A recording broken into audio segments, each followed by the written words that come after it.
Hello बच्चों। नमस्कार। कैसे हैं आप सब लोग? उम्मीद करता हूं कि आप सब लोग अच्छे होंगे, बेहतरीन होंगे, लाजवाब होंगे, एकदम बिंदास होंगे और साथ ही बहुत अच्छे से इस बैच को कंप्लीट करने की प्लानिंग कर चुके होंगे, मन बना चुके होंगे। प्यारे दोस्त, इंतजार खत्म हुआ। आज से आप लोगों का नायक एसएससी नायक फाउंडेशन बैच आज से आप लोगों का स्टार्ट हो चुका है और आज पहली ही क्लास जो है वो मेरी है। मैं आप लोगों से बस इतना कहना चाहूंगा कि जिस तरीके से आप लोग शुरुआत देते हो, जिस तरीके से आप लोग शुरुआत में जुड़ते हो, जिस जोश के साथ आप लोग शुरुआत करते हो, वही जोश अगर लास्ट तक आप लोगों का बना रहेगा तो साथ ही आप लोगों को सिलेक्शन लेने से कोई नहीं रोक सकता। मैंने स्ट्रेटजी वीडियो में आप लोगों से एक बात पूछी थी कि एक बार मुझे ये सभी दोस्त बताएंगे कि आप मुझसे पहली बार पढ़ रहे हैं या इससे पहले भी पढ़े हैं, या बहुत सारे ऐसे बच्चे होंगे कि जो कंपटीशन से ही पहली बार जुड़ रहे हैं। तो बहुत सारे बच्चों के मैसेज थे कि हम पहली बार ही कंपटीशन से जुड़ने जा रहे हैं। तो प्यारे दोस्त, आप लोग जानते हैं कि फाउंडेशन बैच का मतलब ही बिल्कुल बेसिक से चीजें स्टार्ट करना होता है और उस लेवल तक चीजें लेके जाना होता है कि जहां हम लोगों को सब कुछ कवर होता हुआ नजर आए, हर एक एग्जाम कवर होता हुआ नजर आए। तो मेरे प्यारे दोस्त, आज से शुरुआत हो चुकी है। बहुत सारी चीजें हम लोग डिस्कस कर चुके हैं, स्ट्रेटजी वीडियो में हम सारी बातें कर चुके थे। आज जरूरत है तो मेरे साथ एक वादा करने की जरूरत है, एक प्रॉमिस करने की जरूरत है। मुझे पता है कि बहुत बड़ा प्रॉमिस मैं आप लोगों से लेने जा रहा हूं, टास्क भी बहुत बड़ा है। पेशेंस अपने अंदर जबरदस्त तरीके से आप लोगों को रखना होगा। धीरे धीरे चीजें कवर होती चली जाएंगी, लेकिन जिस दिन इस बैच की समाप्ति होगी, सच मानना कि उस दिन आप उस काबिल बन चुके होंगे कि आप मैथ के पॉइंट ऑफ व्यू से बात करूं तो आप ये सोच रहे होंगे कि अब मैथ में ऐसी क्या चीज रह गई जो हम लोगों से नहीं आती हो। ये मैं आप लोगों को भरोसा दिलाता हूं, चाहे वो कॉन्सेप्ट के रूप में आप लोगों को हो, चाहे वो प्रैक्टिस के रूप में हो, चाहे वो कैलकुलेशन के पॉइंट ऑफ व्यू से हो, चाहे वो कुछ भी हो। मैथ के अंदर हर एक पॉइंट को, हर एक चीज को हम लोग बारीकी से डिस्कस कर रहे होंगे। मेरे प्यारे दोस्त, समय बहुत लंबा है, समय लगभग 7-8 महीने का समय हम लोगों का लगने वाला है इस पूरे बैच को खत्म करने के लिए। और आप लोग भी जानते हैं कि अगर 7-8 महीने मैं पढ़ा रहा हूं तो आपको भी पढ़ने से जरा सी दिक्कत नहीं होनी चाहिए।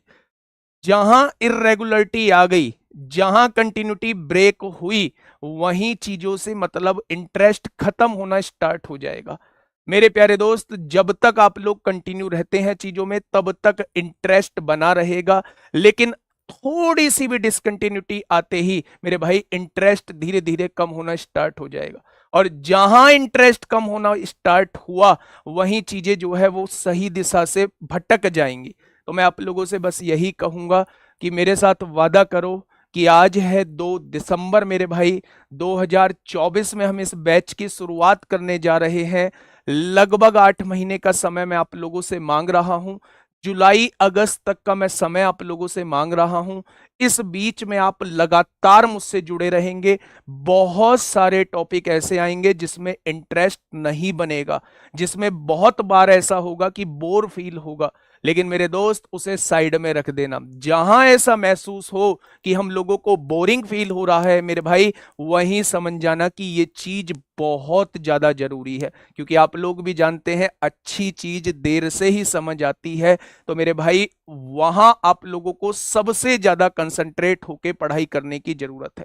कोशिश करूंगा कि आप लोगों का इंटरेस्ट खत्म ना हो। हम टाइम टू टाइम चीजें चेंज करते रहें, जिससे आप लोगों का टेस्ट भी बदलता रहे और चीजों में इंटरेस्ट भी आप लोगों का बना रहे। ठीक है, तो आप लोगों को वादा करना होगा कि हम लोगों का टारगेट एसएससी के हर एक एग्जाम को हम लोग टारगेट कर रहे हैं। 2025 में होने वाले एसएससी के एग्जाम्स में हम लोगों को मैथ की तरफ से कोई दिक्कत नहीं आएगी, ये मैं आप लोगों से वादा करता हूं। ठीक है, बने रहोगे भाई?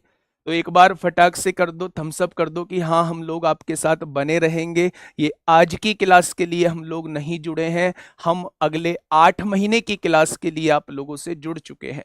तो एक बार सभी दोस्त थम्स अप करेंगे यूट्यूब पे फ्री ऑफ कॉस्ट लास्ट तक। प्रॉपर बैच चलेगा, चाहे वो प्रैक्टिस के पॉइंट ऑफ व्यू से हो, चाहे कॉन्सेप्ट के पॉइंट ऑफ व्यू से हो, हर एक चीज आप लोगों को प्रोवाइड होने वाली है। तो एक बार सभी दोस्त थम्स अप करेंगे। संख्या 15,000 के करीब है, लेकिन ये थम्स अप जो है ये चंद मामूली से 10-5 लोगों के उधर उधर जा रहे हैं। तो मेरे भाई एक बार संख्या में आना चाहिए, फिर हम लोग स्टार्ट करते हैं। आज ये थोड़ी सी बात हो भी गई है, लेकिन आगे जो है हम बातें कम काम ज्यादा वो वाली हम लोग स्ट्रेटजी फॉलो करने वाले हैं। तो एक बार सभी दोस्त भेजेंगे। बहुत शानदार भाई, बहुत शानदार। तो बहुत सारे बच्चे जुड़ चुके हैं। शुरुआत करते हैं अपने मैथ से, और मैथ में सारी चीजें बता चुका हूं मेरे भाई कि कहाँ कौन सी चीज हम लोग पढ़ने वाले हैं, कितने टॉपिक हम लोगों के रहने वाले हैं, वो सारी चीज हम लोग स्ट्रेटजी वीडियो में सारी चीजों पे बात कर चुके हैं। हम जो शुरुआत करने वाले हैं वो नंबर सिस्टम से हम लोग शुरुआत करने वाले हैं। नंबर सिस्टम बेसिकली संख्या पद्धति से हम लोग शुरुआत करने वाले हैं। मैथ्स का सबसे पहला टॉपिक यही माना जाता है। बहुत कुछ जानने के लिए है, बहुत कुछ सीखने के लिए है। तो आप लोग बहुत आराम से चीजों पे काम करते हुए चलेंगे, चीजों को सीखते हुए चलेंगे। आप लोगों के मन में एक डाउट आ रहा होगा कि नोट्स बहुत सारे बच्चे पहले पढ़ चुके होंगे, जैसे विनर्स बैच से पढ़ चुके या किसी और बैच से जो है वो पढ़ चुके हैं, उन्होंने प्रॉपर नोट्स बनाए हुए हैं। क्या इस बैच में भी नोट्स बनाने की जरूरत है? तो उस पर भी मैं थोड़ी देर में बात करूंगा। तो मेरे दोस्त शुरुआत करने जा रहा हूं। इस बैच की पहली स्लाइड आप लोगों के सामने खोलने जा रहा हूं, वो भी टाइम टेबल की।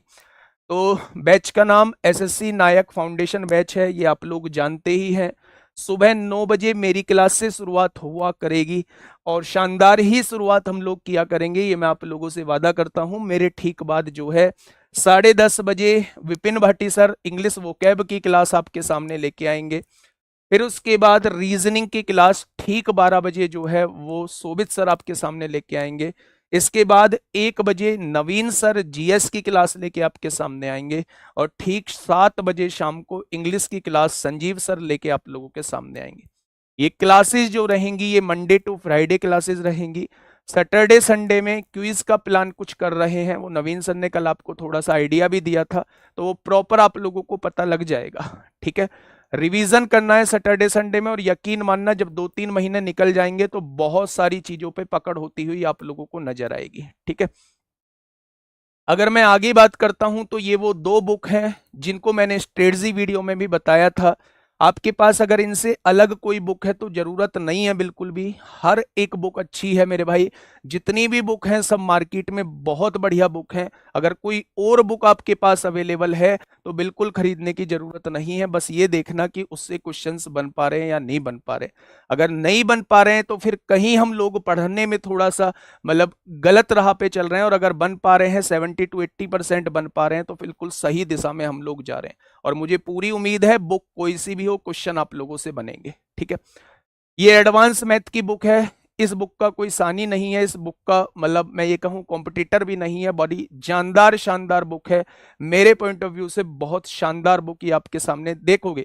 इसकी पीडीएफ जो है वो एप्लीकेशन पे मेरे भाई पड़ी हुई है। ठीक है, ये कंप्लीट मैथ्स है। अभी हम इसमें अपडेशन भी कर रहे हैं, तो अगर अभी की बात करूं तो अगर आप इसे अभी परचेज भी नहीं करेंगे तो भी ठीक है, अगले 1-1.5 महीने में ये अपडेट होने के बाद आ जाएगी। ये बिल्कुल पूरी तरीके से अपडेटेड बुक है, इसे आप जब चाहें तब परचेज कर सकते हैं मेरे भाई। ठीक है, नेक्स्ट, नोट्स कैसे बनाएं। मैं इस टॉपिक पे बस 2 मिनट बात कर लेता हूं, फिर उसके बाद हम टॉपिक की शुरुआत करते हैं मेरे दोस्त।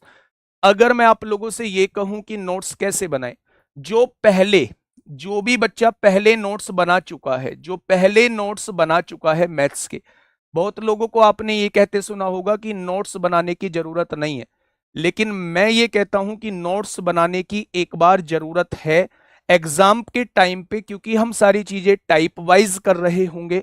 हर एक टाइप को मैं ऊपर डलवा के तब आप लोगों से मतलब आगे क्वेश्चन करा रहा हूंगा, तो वो बेसिकली वो पूरा टाइप क्लियर हो जाएगा अगर आपके पास नोट्स प्रॉपर बने हुए हैं। एक बार लास्ट में उन्हें दोहरा लीजिए और फिर सारी चीजें क्लियर हो जाएंगी। फिर प्रैक्टिस करते चलिए मेरे भाई, फिर कभी नहीं भूलने वाले। तो एक बार नोट्स आप लोगों को बनाने होंगे। जो पहले नोट्स बना चुका है बच्चा किसी भी बैच से, किसी भी टीचर से, बस उन नोट्स को अपने साथ रखना। सेपरेट नोट्स बनाने की बिल्कुल आवश्यकता नहीं है।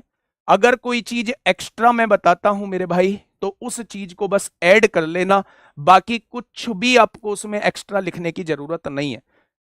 ठीक है, तो जो नोट्स बना चुके हैं उन्हें नए नोट्स बनाने की बिल्कुल भी आवश्यकता नहीं है, लेकिन जिन्होंने अभी तक नोट्स नहीं बनाए हैं वो मेरे भाई प्रॉपर एक कॉपी लीजिए, पेन लीजिए और प्रॉपर हर एक बात को लिखते हुए चलिए। यकीन मानना बहुत बोरिंग फील होता है शुरुआत में, लेकिन लास्ट में जब चीजें समाप्ति की ओर जाती हैं, 5-6 महीने गुजरेंगे तो आप लोगों को बड़ा अच्छा फील होगा कि हम लोग वास्तव में जो है वो चीजें सीख चुके हैं। ये जो आप लोगों का बार बार कमेंट आना कि मेरे भाई हम लोगों का मैथ्स वीक है, मैं इसी पर काम करने वाला हूं, शायद ये कमेंट्स जो है आप किसी क्लास में ना करो मेरे भाई, शायद ये कमेंट्स जो है किसी क्लास में ना करो, अब ये क्लास लेने के बाद कोशिश ये आप लोगों के लिए की जाएगी। ठीक है मेरे भाई, चलिए। तो ऑलरेडी जो बना चुके हैं उन्हें नोट्स नहीं बनाने हैं, एक्स्ट्रा चीज ऐड करनी है। बाकी नए बच्चे नोट्स जरूर बनाएंगे, प्रॉपर नोट्स बनाएंगे मेरे भाई, हर एक बात लिखेंगे। अब जो है हम लोग शुरुआत करने जा रहे हैं मेरे भाई। आज का टॉपिक है क्लासिफिकेशन ऑफ नंबर। टॉपिक का नाम है मेरे दोस्त नंबर सिस्टम। टॉपिक का नाम है नंबर सिस्टम, बड़ा अच्छा खासा टॉपिक है। अगर मैं एग्जाम में बात करूं, इसे हिंदी में कहा जाता है संख्या पद्धति। बहुत धीरे धीरे चलेंगे मेरे भाई, पहली क्लास है तो हो सकता है मेरे भाई आप लोगों को स्पीड बहुत कम लगे और लेके भी चलेंगे, तभी 7-8 महीने का समय मैंने लिया भी है। अगर मैं बात करता हूं सीजीएल सीएचएसएल के पॉइंट ऑफ व्यू से बात करता हूं, सीजीएल सीएचएसएल के पॉइंट ऑफ व्यू से बात करता हूं, जहां 25 क्वेश्चन आप लोगों को प्री में देखने को मिलेंगे और 30 क्वेश्चन जो है वो मेंस में आप लोगों को देखने को मिलेंगे। वहां प्री में 1 से 2 क्वेश्चन नंबर सिस्टम के अंदर पूछे जाते हैं, 1 से 2 क्वेश्चन आप लोगों से नंबर सिस्टम के अंदर पूछे जाते हैं और मेंस में वो वेटेज 2 से 3 भी हो सकता है और 1 से 2 भी रह सकता है। पर ऐसा नहीं है मेरे भाई कि क्वेश्चन ही ना पूछा जाए, कभी नहीं, हमेशा क्वेश्चन इस चैप्टर से पूछे जाते हैं, इंपोर्टेंट चैप्टर होता है। अगर मेरे भाई मैं सीपीयू की बात करता हूं, जहां 50 क्वेश्चन आप लोगों से प्री में पूछे जाते हैं, मेंस में मैथ नहीं पूछा जाता है, वहां 2 से 3 क्वेश्चन जो है आप लोगों से प्री में पूछे जा सकते हैं, सीपीयू में पूछे जाते रहे भी हैं, सीपीयू के अंदर बात कर रहा हूं। अगर मैं बात करूं एमटीएस क्वालिफाइंग है, 1-2 क्वेश्चन वहां भी आप लोगों को देखने को मिल जाएगा, क्वालिफाइंग नेचर का है तो एमटीएस के लिए तो उतना जरूरी नहीं भी है। सिलेक्शन पोस्ट की अगर मैं बात करता हूं, सिलेक्शन पोस्ट की, एसएससी के सिलेक्शन पोस्ट की बात करता हूं तो ठीक उसका भी वही वेटेज रहता है जो सीजीएल सीएचएसएल में वेटेज रहता है। ठीक है मेरे भाई, तो लगभग लगभग हर एक एग्जाम में पूछे जाने वाला चैप्टर है मेरे भाई, तो आप बहुत शानदार तरीके से पढ़ेंगे। एसएससी के लिए हम लोग विशेष टारगेट करके चल रहे हैं, लेकिन मैं आप लोगों से बताऊं कि मेरे भाई अगर मैथ्स की बात करूं तो हम मैथ्स को सीखने का काम इस बैच से करेंगे, चाहे वो मैथ्स फिर कहीं भी पूछा जाए, हम हर एग्जाम को मतलब हर एग्जाम के क्वेश्चंस को कर रहे होंगे, लेकिन विशेष फोकस जो हम लोगों का रहने वाला है वो एसएससी के एग्जाम्स पे मेरे भाई रहने वाला है। ठीक है मेरे भाई दोस्त, तो नाम है मेरे भाई नंबर सिस्टम। नंबर सिस्टम मतलब नंबर्स के बारे में हम लोगों को पढ़ना होगा।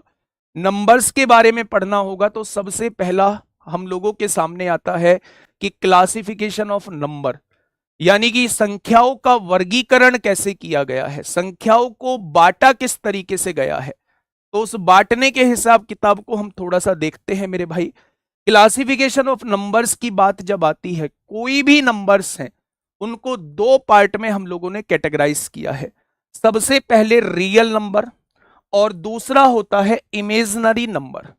रियल नंबर जो होते हैं वो मेरे भाई वास्तविक संख्याएं होती हैं, रियल नंबर जो होते हैं वो वास्तविक संख्याएं होती हैं। अब सवाल उठता है जी ये वास्तविक संख्याएं क्या होती हैं, तो वास्तविक संख्याएं बच्चे माइनस इन्फिनिटी से लेके प्लस इन्फिनिटी तक जो भी संख्याएं हमारे पास हैं, चाहे वो हम लोगों की डेसिमल में हो, चाहे हम लोगों की वो इंटीजर में हो, चाहे वो किसी में भी हो, रेशनल हो इरेशनल हो, जो भी संख्याएं हम लोगों के पास मौजूद हैं वो सारी की सारी वास्तविक संख्याएं कहलाती हैं।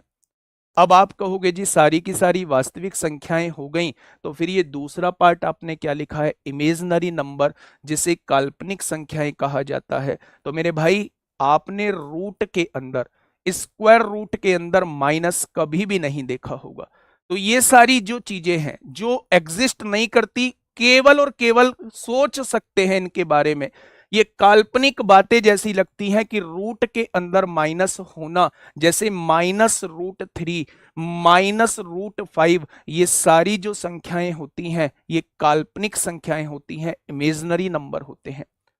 प्यारे दोस्त, हमें इसके बारे में बिल्कुल कुछ नहीं पढ़ना है, हमें सारा जो मैथ पढ़ना है वो इस पे पढ़ना है।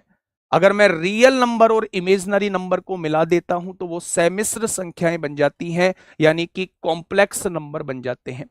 जैसे मैंने आपके सामने कोई भी संख्या लिखी 2 + 3i, आई जो होता है वो इमेजिनरी नंबर को डिनोट करता है। जैसे मेरे भाई, अगर मैं आपसे कहूं कि -1, इसकी वैल्यू को हम आई से रिप्रेजेंट करते हैं, दोनों साइड स्क्वायर कर देंगे तो आई स्क्वायर की जो वैल्यू होती है वो -1 होती है मेरे प्यारे दोस्त।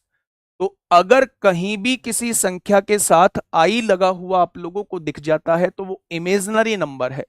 मेरे दोस्त, आप देखेंगे ये रियल नंबर है भाई, ये मेरा इमेजिनरी नंबर है। रियल नंबर और इमेजिनरी नंबर जब आपस में मिलेंगे तो मेरे भाई ये एक संख्या बनाते हैं, एक नंबर बनाते हैं, जिसे हम लोग कॉम्प्लेक्स नंबर कहते हैं। कॉम्प्लेक्स नंबर कहते हैं, यानी कि समिश्र संख्याएं कहते हैं। क्या कहते हैं? तो आप कहेंगे समिश्र संख्याएं कहते हैं।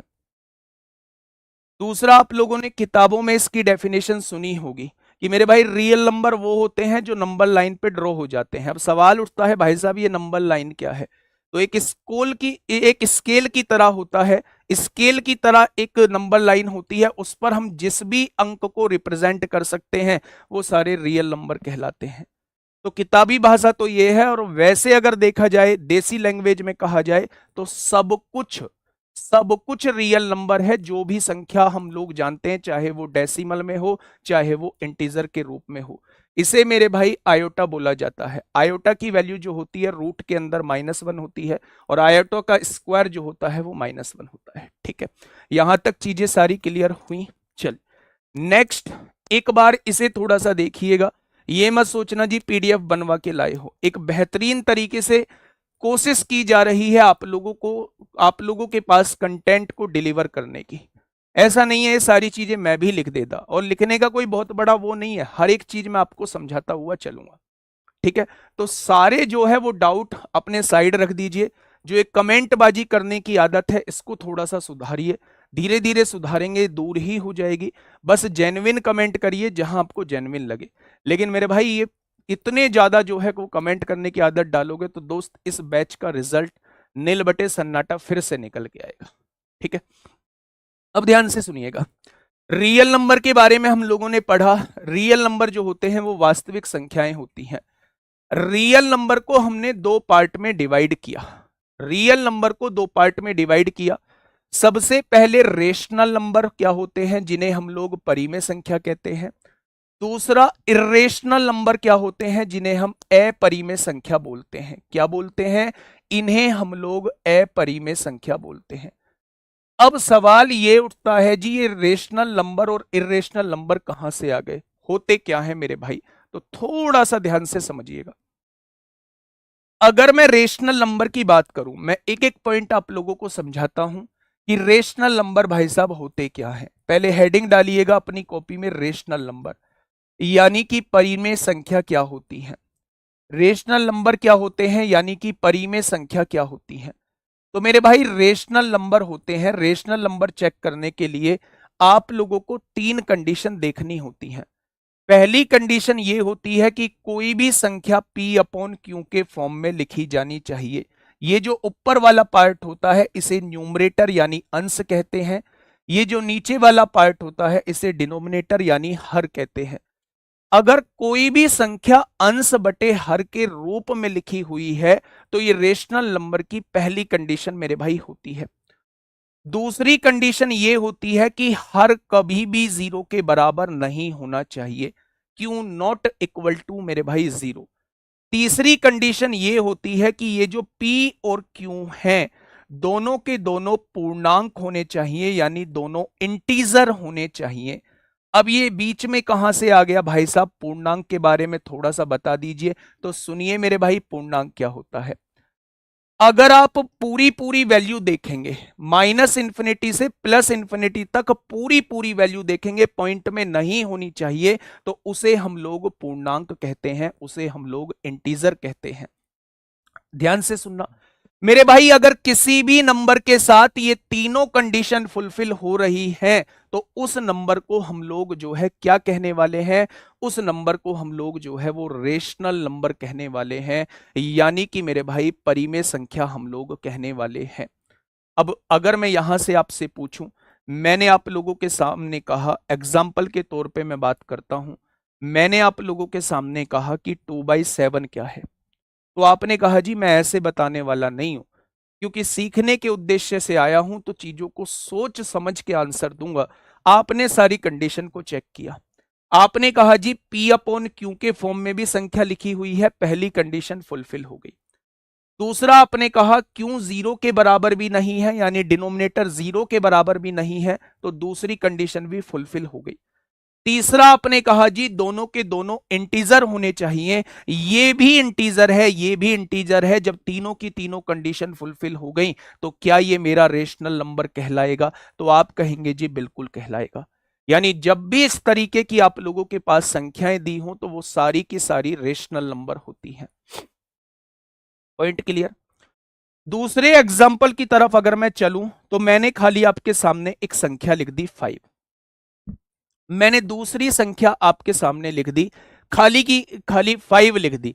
मैंने आपसे पूछा क्या ये रेशनल नंबर है, तो बहुत सारे बच्चों को जो पहली बार पढ़ रहे हैं उन्हें ये क्यों नजर नहीं आएगा, उन्हें इसके डिनोमिनेटर में कुछ नजर नहीं आएगा, उन्होंने इसे देखते ही एकदम कह दिया ये रेशनल नंबर नहीं है। लेकिन मेरे भाई मुझे एक बात बताइए, अगर इसके बटे में 1 लिख देंगे तो क्या कुछ फर्क पड़ेगा? जब 5 को 1 से डिवाइड करोगे, जब 5 को 1 से डिवाइड करोगे तो भी तो 5 ही रहेगा, रहेगा क्या? यानी कि मेरे भाई मैंने इसके बटे में 1 लिख दिया, क्या ये तीनों की तीनों कंडीशन सेटिस्फाई हो गई? क्या ये P अपॉन Q के फॉर्म में लिखा हुआ है? जी हाँ बिल्कुल लिखा हुआ है।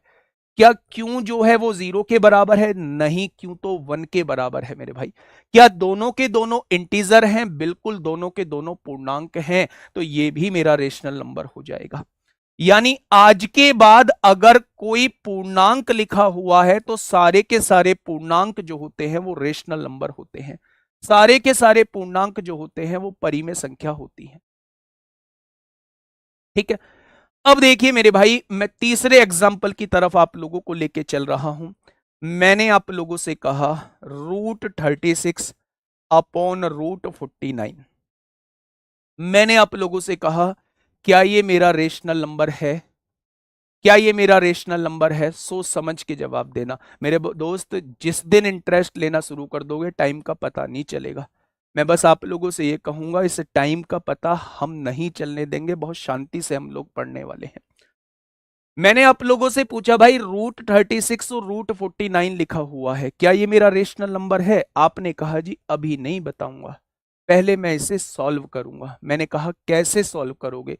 तो आपने कहा जी √36 का मतलब होता है 6, क्या ये 36 का वर्गमूल यानी 36 का स्क्वायर रूट लिखा हुआ है? तो आपने कहा जी हाँ। मैंने कहा 49 का वर्गमूल 7 होता है, क्या इससे आगे भी आप सॉल्व कर सकते हैं? आपने कहा नहीं सॉल्व कर सकते। तो मेरे भाई अब यहां जब आप कंडीशन देखेंगे तो आप देखेंगे कि P अपॉन Q के फॉर्म में लिखा हुआ है, बिल्कुल लिखा हुआ है। Q जो है वो 0 के बराबर भी नहीं है, और P और Q दोनों के दोनों इंटीजर हैं, तो क्या मेरे दोस्त ये रेशनल नंबर है? तो आप कह देंगे ये रेशनल नंबर है। लेकिन मेरे दोस्त अब जो मैं लिखने जा रहा हूं उसे थोड़ा सा सोच समझ के बताना कि क्या ये रेशनल नंबर है। मैंने आपके सामने एक एग्जांपल लिखा, मैंने आप लोगों से कहा 1.7, मैंने आप लोगों से ये कहा मेरे भाई 1.7, क्या ये मेरा रेशनल नंबर है? रेशनल नंबर तब चेक करेंगे जब तक वो सॉल्व होता है उसे सॉल्व कर लेंगे, जहां सॉल्व होना बंद हो जाए वहां हम लोग रेशनल नंबर की कंडीशन को चेक करेंगे। बताइए भाई क्या ये मेरा रेशनल नंबर है 1.7? नहीं है सर, हाँ sir, yes sir, yes sir, no sir, yes sir. जितने भी ये नो वाले हैं ये यहां से पता चलता है कि ये नए खिलाड़ी हैं, और ये नए खिलाड़ी कब पुराने हो जाएंगे इन्हें खुद पता नहीं चलेगा। समझो मेरे भाई, मैंने कहा जब तक चीजें सॉल्व होती हैं तब तक चीजें आप लोगों को सॉल्व करनी है। क्या आपने ये सीखा है पॉइंट हटाएंगे तो नीचे जीरो बढ़ा देंगे? तो आपने कहा जी बिल्कुल सीखा है। क्या आप इसे अब सॉल्व कर सकते हैं क्या इससे आगे? आप कहेंगे इससे आगे सॉल्व ही नहीं होगा। अगर नहीं होगा तो कंडीशन यहां चेक होगी या कंडीशन यहां चेक होती? तो आप कहेंगे जी हम नादान बालक थे, कंडीशन तो यहां चेक होगी। तो करो ना मेरे भाई यहां चेक। क्या P अपॉन क्यू के फॉर्म में लिखा हुआ है? तो आपने कहा जी बिल्कुल लिखा हुआ है। क्या क्यू जो है वो जीरो के बराबर है? तो आपने कहा जी क्यू जीरो के बराबर नहीं है। क्या पी और क्यू जो है वो दोनों के दोनों इंटीजर हैं? आपने कहा जी बिल्कुल दोनों के दोनों इंटीजर है। तो भाई जब तीनों की तीनों कंडीशन चेक हो रही है तो ये भी क्या कहलाएगा? ये भी मेरा रेशनल नंबर कहलाएगा। आपने सोच रहे होंगे आप मन में, सब कुछ तो रेशनल नंबर है भाई, फिर ये इरेशनल नंबर कहां से आ गया? कौन सी ऐसी संख्या होंगी जो इरेशनल होंगी? तो थोड़ा सा उस पे हम लोग बात कर लेते हैं। मैंने आपके सामने एग्जाम्पल नंबर ई लिखा। एग्जाम्पल नंबर ई क्या लिखा? मैंने आप लोगों से भाई मेरे पूछा, अंडर रूट 25 लिखा हुआ है, अंडर रूट 26 लिखा हुआ है, अंडर रूट 25 लिखा हुआ है, अंडर रूट 26 लिखा हुआ है। फटाफट मुझे बताइए, फटाफट मुझे बताइएगा, क्या ये मेरा रेशनल नंबर है? सोच समझ के बताना। अगर हां जवाब दो तो क्यों है, और अगर ना जवाब दो तो क्यों नहीं है। इन दोनों बातों का ध्यान आप लोगों को मेरे भाई रखना होगा। आपने कहा जी पहले मैं सॉल्व करूंगा। 25 का वर्गमूल 5 होता है, लेकिन जब मैं आपसे 26 का वर्गमूल पूछता हूं, स्क्वायर रूट पूछता हूं, तो 26 का एग्जैक्ट स्क्वायर रूट मेरे भाई नहीं आप लोगों को देखने को मिलता। 26 का क्या एग्जैक्ट स्क्वायर रूट बता पाएंगे आप लोग? तो आप कहेंगे जी नहीं बता पाएंगे। और जहां अंदर से ये आवाज आ जाए कि इसका एग्जैक्ट स्क्वायर रूट नहीं बता पाएंगे, वो सारी की सारी कैसी संख्याएं होती हैं? वो सारी के सारे इरेशनल नंबर होते हैं। वो सारे के सारे इरेशनल नंबर होते हैं। क्यों होते हैं? क्योंकि ये कभी भी इंटीजर नहीं मिलेगा, और रेशनल नंबर की एक कंडीशन है कि ये दोनों के दोनों इंटीजर होने चाहिए। तो क्या ये कभी पूरी पूरी संख्या मिलेगी? तो आप कहेंगे नहीं मिलेगी, और नहीं मिलेगी तो भाई साहब कौन सी होगी? इरेशनल नंबर होगी। यानी यहां से एक कंक्लूजन आप लोगों ने निकाल लिया। क्या कंक्लूजन? अगर रूट में कोई भी ऐसी वैल्यू मुझे दिखाई दी जिसका रूट एग्जैक्ट नहीं निकलता, क्या वो सारी की सारी इरेशनल नंबर होंगी? तो आप कहेंगे बिल्कुल होंगी। कैसे? मैंने एक और एग्जाम्पल आप लोगों के सामने लिखा। मैंने आप लोगों से पूछा रूट 27 बटे रूट 29। मैंने आप लोगों से पूछा क्या ये मेरा रेशनल नंबर है?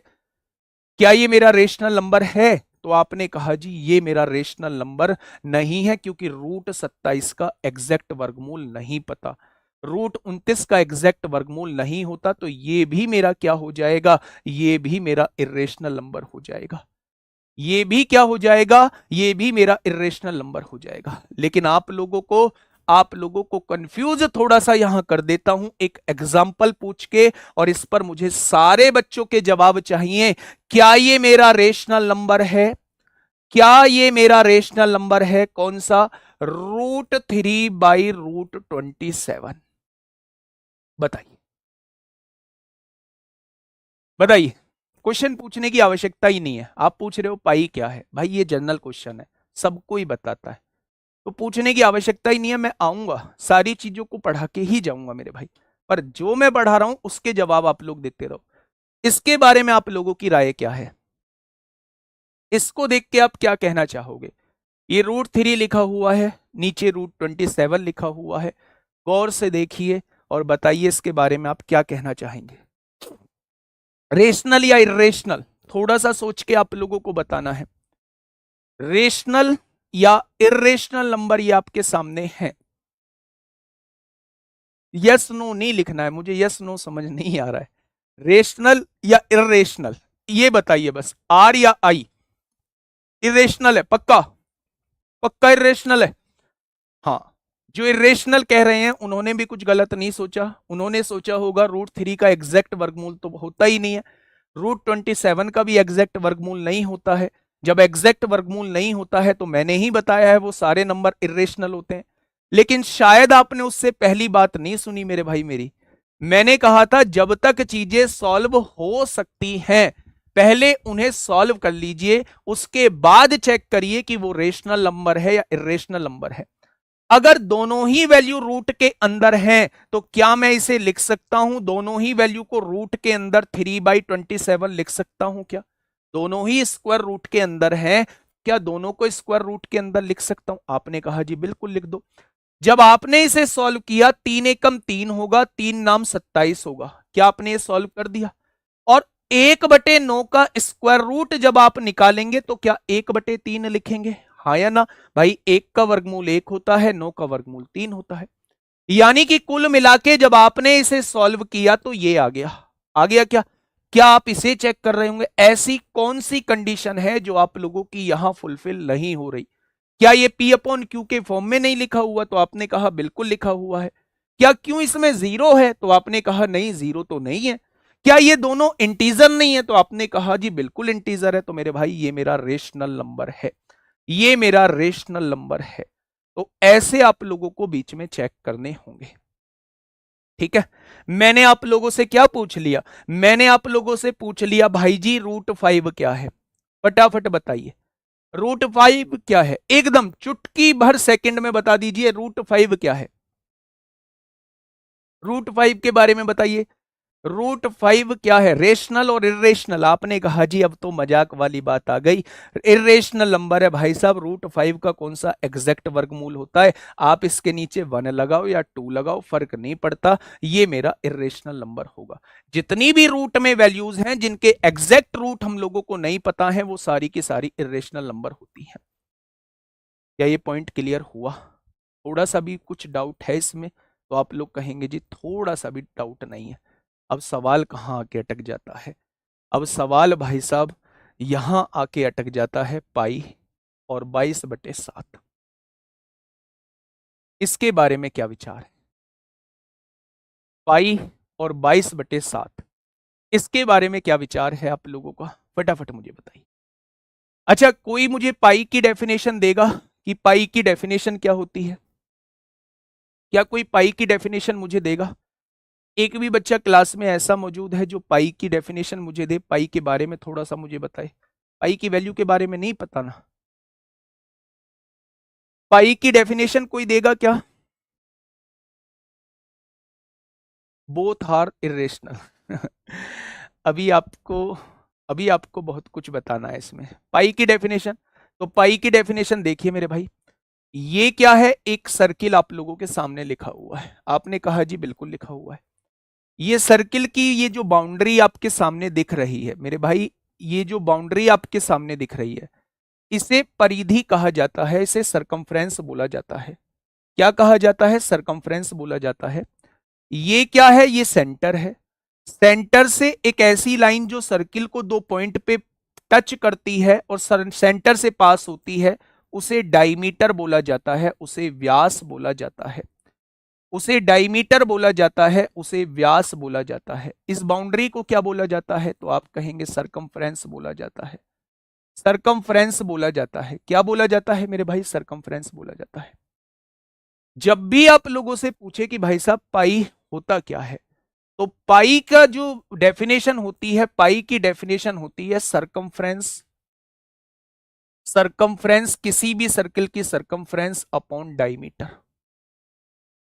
जब किसी भी सर्किल की परिधि को आप उसके व्यास से डिवाइड कर देंगे तो आपके सामने जो वैल्यू निकल के आएगी वो पाई की वैल्यू निकल के आएगी। जब इस पर एक्सपेरिमेंट किया गया, बहुत सारे सर्किल को लिया गया और उस सर्किल की सरकमफ्रेंस को डायमीटर से डिवाइड किया गया तो लगभग लगभग वैल्यू 3.14 के बराबर आई। तो हमने पाई का अप्रोक्सीमेट मान क्या मान लिया मेरे भाई? पाई का जो अप्रोक्सीमेट वैल्यू होती है, पाई की जो नियरेस्ट वैल्यू होती है, एग्जैक्ट वैल्यू मैं अब भी नहीं बोल रहा हूं, अप्रोक्सीमेट वैल्यू की बात कर रहा हूं, अप्रोक्सीमेट वैल्यू की बात कर रहा हूं मेरे भाई। सरकमफ्रेंस को हिंदी में परिधि कहते हैं,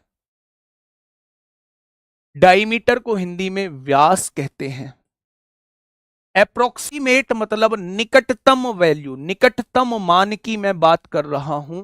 तो पाई का अगर निकटतम मान आप लोगों से पूछा जाता है तो मेरे भाई वो 3.14 आता है। कोई भी सर्किल आप लोग लेना, कोई भी वृत्त लेना, उसकी बाउंड्री का मेजरमेंट करना और उस बाउंड्री को उसकी रेडियस के दुगने से यानी व्यास से डिवाइड कर देना। आपको हर एक सर्किल के सरकमफ्रेंस को डायमीटर से डिवाइड करने के बाद लगभग लगभग वैल्यू 3.14 मिलेगी। इसी को मेरे भाई पाई की नियरेस्ट वैल्यू कहा जाता है। 3.14 को जब हम लोग नीचे काट कूट के लिखते हैं तो वो 22/7 आता है। तो क्वेश्चन ये भी बहुत जगह पूछा जाता है कि क्या पाई की एग्जैक्ट वैल्यू 22/7 है, तो आप कहना एग्जैक्ट वैल्यू नहीं है 22/7। तो फिर कौन सी वैल्यू है, तो आप कहना नियरेस्ट वैल्यू है, निकटतम वैल्यू है। ठीक है, तो ये दोनों जो होती हैं इसकी निकटतम मान होते हैं। पाई की डेफिनेशन क्या है, किसी भी सर्किल के सरकमफ्रेंस को अगर डायमीटर से डिवाइड कर देते हैं तो वो मेरे पास पाई आता है। अब मैं आपसे खुद पूछना चाहता हूं, आप मुझे खुद सोच के जवाब दो, पाई क्या है? पाई क्या है? What is pi? Pi rational number है या इरेशनल नंबर है मेरे भाई? यहां 22/7 क्या है, पाई का मान क्या है, ये बताइए। तो आप कहेंगे जी ये तो रेशो होता है। किस किस का रेशो? सरकमफ्रेंस और डायमीटर का रेशो होता है। तो ये कहां से इंटीजर हो गए, ये कहां से पूर्णांक हो गए? ये नंबर थोड़ी ना है, ये तो रेशो दिया हुआ है सरकमफ्रेंस अपॉन डायमीटर। तो मेरे भाई ये पूर्णांक नहीं होता, और जब ये पूर्णांक नहीं होता तो कंडीशन फुलफिल नहीं हो पाती। तो ये क्या बन जाएगा, ये मेरे प्यारे दोस्त इर्रेशनल नंबर बन जाएगा। क्या बन जाएगा? Irrational number. अपनी कॉपी के एक साइड में बना लीजिए, पाई जो है वो मेरी अपरिमेय संख्या है। क्यों अपरिमेय संख्या है? क्योंकि पाई जो है वो मेरा पूर्णांक नहीं होता, और जब पूर्णांक नहीं होता मेरे भाई, जब पूर्णांक नहीं होता तो मेरी तीसरी कंडीशन फुलफिल नहीं हो पाती। ये बात क्लियर? अगर मैं इसके बारे में पूछूं, 22/7 के बारे में पूछूं, तो आप कहेंगे जी सारी कंडीशन फुलफिल हो रही है। पी अपॉन क्यू के फॉर्म में भी दिया हुआ है, क्यू जो है इसमें जीरो भी नहीं है मेरे भाई, और पी और क्यू जो है वो दोनों के दोनों इंटीजर भी है यानी पूर्णांक भी है। क्या ये भी नंबर है, ये भी नंबर है?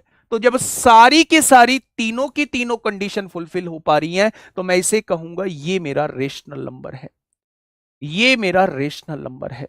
तो आज के बाद आप लोगों से अगर कोई ये कहता है कि पाई क्या है, एकदम बोल देना कि अपरिमेय संख्या है।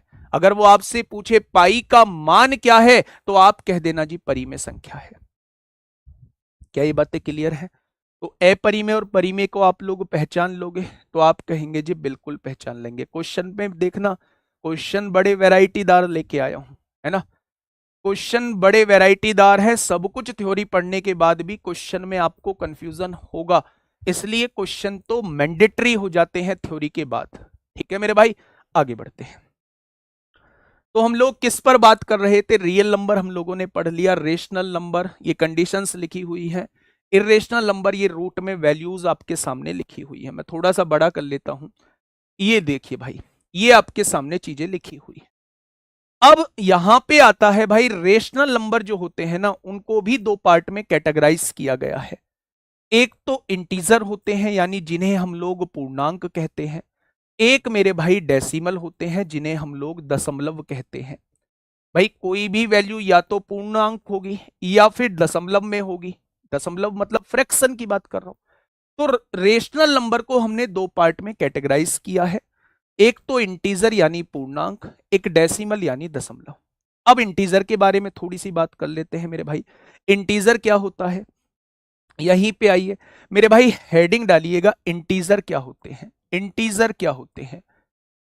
इंटीजर को हिंदी में कहा जाता है पूर्णांक। क्या कहा जाता है? इंटीजर को हिंदी में कहा जाता है मेरे भाई पूर्णांक कहा जाता है।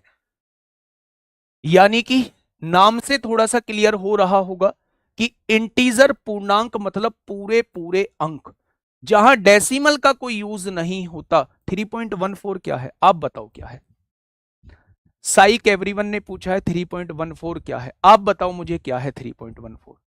क्या 3.14 के नीचे आप 2 जीरो नहीं लगा सकते? क्या 314/100 नहीं हो जाएगा? 314 को काटोगे तो 157 बटे क्या हो जाएगा, 50 हो जाएगा। क्या सारी कंडीशन फुलफिल नहीं हो पा रही हैं? अगर सारी कंडीशन फुलफिल हो पा रही है तो रेशनल नंबर है। शुरुआत में बताया था जितनी भी पॉइंट वाली वैल्यूज है सारी रेशनल नंबर है, सारी रेशनल नंबर है, दिक्कत काहे की लेनी है। ठीक है मेरे भाई, चले। मैंने हेडिंग डाला कि इंटीजर क्या होते हैं, जीरो क्या है। बहुत बढ़िया क्वेश्चन था मेरे भाई, यहीं पे लिख लीजिए जीरो क्या है। अच्छा आप लोग मुझे बताइए जीरो क्या है, थोड़ा सा मुझे ये बताइए जीरो क्या है। मैंने आप लोगों से पूछा जीरो क्या है, रेशनल है या इरेशनल है, तो आपने कहा जी अब तो हम सीख चुके, अब तो हम लोग जो है वो सीख चुके। जीरो के नीचे क्या आप नीचे बटे में वन लिख सकते हो, तो आपने कहा बिल्कुल लिख सकते हैं। क्या ये पी अपॉन क्यू के फॉर्म में दिया हुआ है आप लोगों को, बिल्कुल दिया हुआ है। क्या इसमें क्यू जो है वो जीरो दिया हुआ है, डिनोमिनेटर पार्ट जीरो दिया हुआ है, आपने कहा नहीं दिया हुआ। क्या पी और क्यू दोनों इंटीजर दिए हुए हैं, ये दोनों के दोनों इंटीजर हैं, हाँ जी दोनों के दोनों इंटीजर हैं। तो जब ये सारी की सारी कंडीशन फुलफिल हो पा रही हैं तो मैं कह सकता हूं zero is rational number, zero is rational number. Zero एक परिमेय संख्या है, जीरो एक परिमेय संख्या है। ठीक है, आइए हेडिंग है मेरे भाई पूर्णांक। ठीक है एक बात बोल दूं, लगभग लगभग 40-45 मिनट की क्लास हो चुकी है। एक बात बोलता हूं मेरे भाई कि आप जब क्लास से जुड़े हो तो बहुत सोच समझ के क्लास से जुड़ो। ठीक है, बहुत सोच समझ के कहने का मतलब है अगर आपको कहीं बेस्ट चीजें मिल रही हैं तो आप वहां से पहले सफल हो जाओ। आप यहाँ के नेगेटिव एनवायरनमेंट फैलाएंगे, आप नेगेटिव कमेंट करेंगे, उससे कहीं ना कहीं अपना ही नुकसान कर रहे होंगे। ठीक है, चाहे वो आप लोग किसी के कहने पे कर रहे हो, चाहे आप लोगों की कोई मुझसे व्यक्तिगत दुश्मनी हो उस वजह से कर रहे हो, पर उस नेगेटिव चीजें का मतलब नहीं बनता है। अगर मुझे बेहतर ऑप्शन कहीं दिखाई दे रहा है तो फिर हम आराम से मूव कर जाए ना, दिक्कत ही क्या है। ठीक है, लेकिन मैं कह रहा हूं आप लोगों से 7 महीने बाद नजारा ही कुछ और होगा। ऊपर करना थोड़ा सा, थोड़ा नहीं नहीं नीचे नीचे, बस एक कमेंट पढ़वाओ मुझे, नीचे करो। चलिए आइए, इंटीजर के बारे में हम लोग पढ़ते हैं, पूर्णांक के बारे में हम लोग पढ़ते हैं। मेरे भाई माइनस इन्फिनिटी से लेके प्लस इन्फिनिटी तक जो भी पूरे पूरे अंक होते हैं वो सारे के सारे क्या कहलाते हैं, वो सारे के सारे पूर्णांक कहलाते हैं, यानी इंटीजर कहलाते हैं। इंटीजर को दो पार्ट में कैटेगराइज किया गया है। एक तो पॉजिटिव इंटीजर होते हैं, पॉजिटिव इंटीजर नाम से फील आ रही होगी, जो पॉजिटिव साइन वाले होते हैं जिन्हें कहा जाता है धनात्मक पूर्णांक। जिन्हें क्या कहा जाता है, जिन्हें बोला जाता है धनात्मक पूर्णांक। 2 दिन चलेगा भाई ये क्लासिफिकेशन। एक होता है नेगेटिव इंटीजर, नेगेटिव इंटीजर जिन्हें कहा जाता है मेरे भाई ऋणात्मक पूर्णांक। क्या कहा जाता है, ऋणात्मक पूर्णांक कहा जाता है, ऋणात्मक पूर्णांक कहा जाता है। अगर मेरे भाई मेरे दोस्त ध्यान से समझना, पॉजिटिव की बात कर रहा हूं मैं, तो पॉजिटिव इंटीजर वो इंटीजर होते हैं जो +1 से स्टार्ट होते हैं, +2, +3, +4 और कहां तक जाते हैं, अनंत तक जाते हैं। ये सारे के सारे क्या कहलाते हैं, ये सारे के सारे जो है ये पॉजिटिव इंटीजर कहलाते हैं। क्या कहलाते हैं मेरे भाई, सारे के सारे पॉजिटिव इंटीजर कहलाते हैं। बात क्लियर है। जब बात नेगेटिव इंटीजर की आती है तो मतलब नेगेटिव में वैल्यूज, नेगेटिव में वैल्यूज जो माइनस इंफिनिटी से होते हैं, -7, -6, -5, -4, -3, -2 और -1, ये सारे के सारे नेगेटिव इंटीजर कहलाते हैं। मैंने ये दोनों बातें आप लोगों को बताई, आपके दिमाग में आ रहा होगा, जो क्वेश्चन आ रहा है उसे भी मैं बात करूंगा। पहले आप मुझे ये बताइए कौन बड़ा है इसमें, इन दोनों में कौन बड़ा है, -31 बड़ा है या -7 बड़ा है, -31 बड़ा है या -7 बड़ा है, बताइए। -31 बड़ा या -7 बड़ा? याद रखना आज के बाद कि नेगेटिव में जो वैल्यू छोटी होती है, अगर उसके आगे नेगेटिव साइन लगा हुआ है तो वो वैल्यू अपने आप बड़ी बन जाती है। -7 जो है वो बड़ा है -31 से। नेगेटिव में छोटी वैल्यू जो होती है वो बड़ी होती है, इसीलिए मैंने सबसे छोटी वैल्यू से शुरुआत की थी नेगेटिव में और सबसे बड़ी वैल्यू तक गया हूं। यहां भी सबसे छोटी वैल्यू से शुरुआत की थी, सबसे बड़ी वैल्यू तक गया हूं। ठीक है भाई, कोई दिक्कत समस्या यहां तक? अब आपके दिमाग में क्वेश्चन उठा होगा, कौन सा क्वेश्चन जी? भाई साहब यहां देखो ना, इंटीजर में आपने कहा था माइनस इन्फिनिटी से लेके प्लस इन्फिनिटी तक जो भी पूर्ण संख्याएं हैं वो सारी इंटीजर कहलाएंगी। ना तो जीरो को आपने इसमें काउंट किया, ना जीरो को आपने इसमें काउंट किया। तो भाई साहब जीरो के बारे में क्या ख्याल है? जीरो के बारे में क्या ख्याल है मेरे भाई? तो मैं कहता हूं जीरो ना तो पॉजिटिव इंटीजर होता है, जीरो ना तो नेगेटिव इंटीजर होता है। जीरो क्या होता है? जीरो केवल इंटीजर होता है।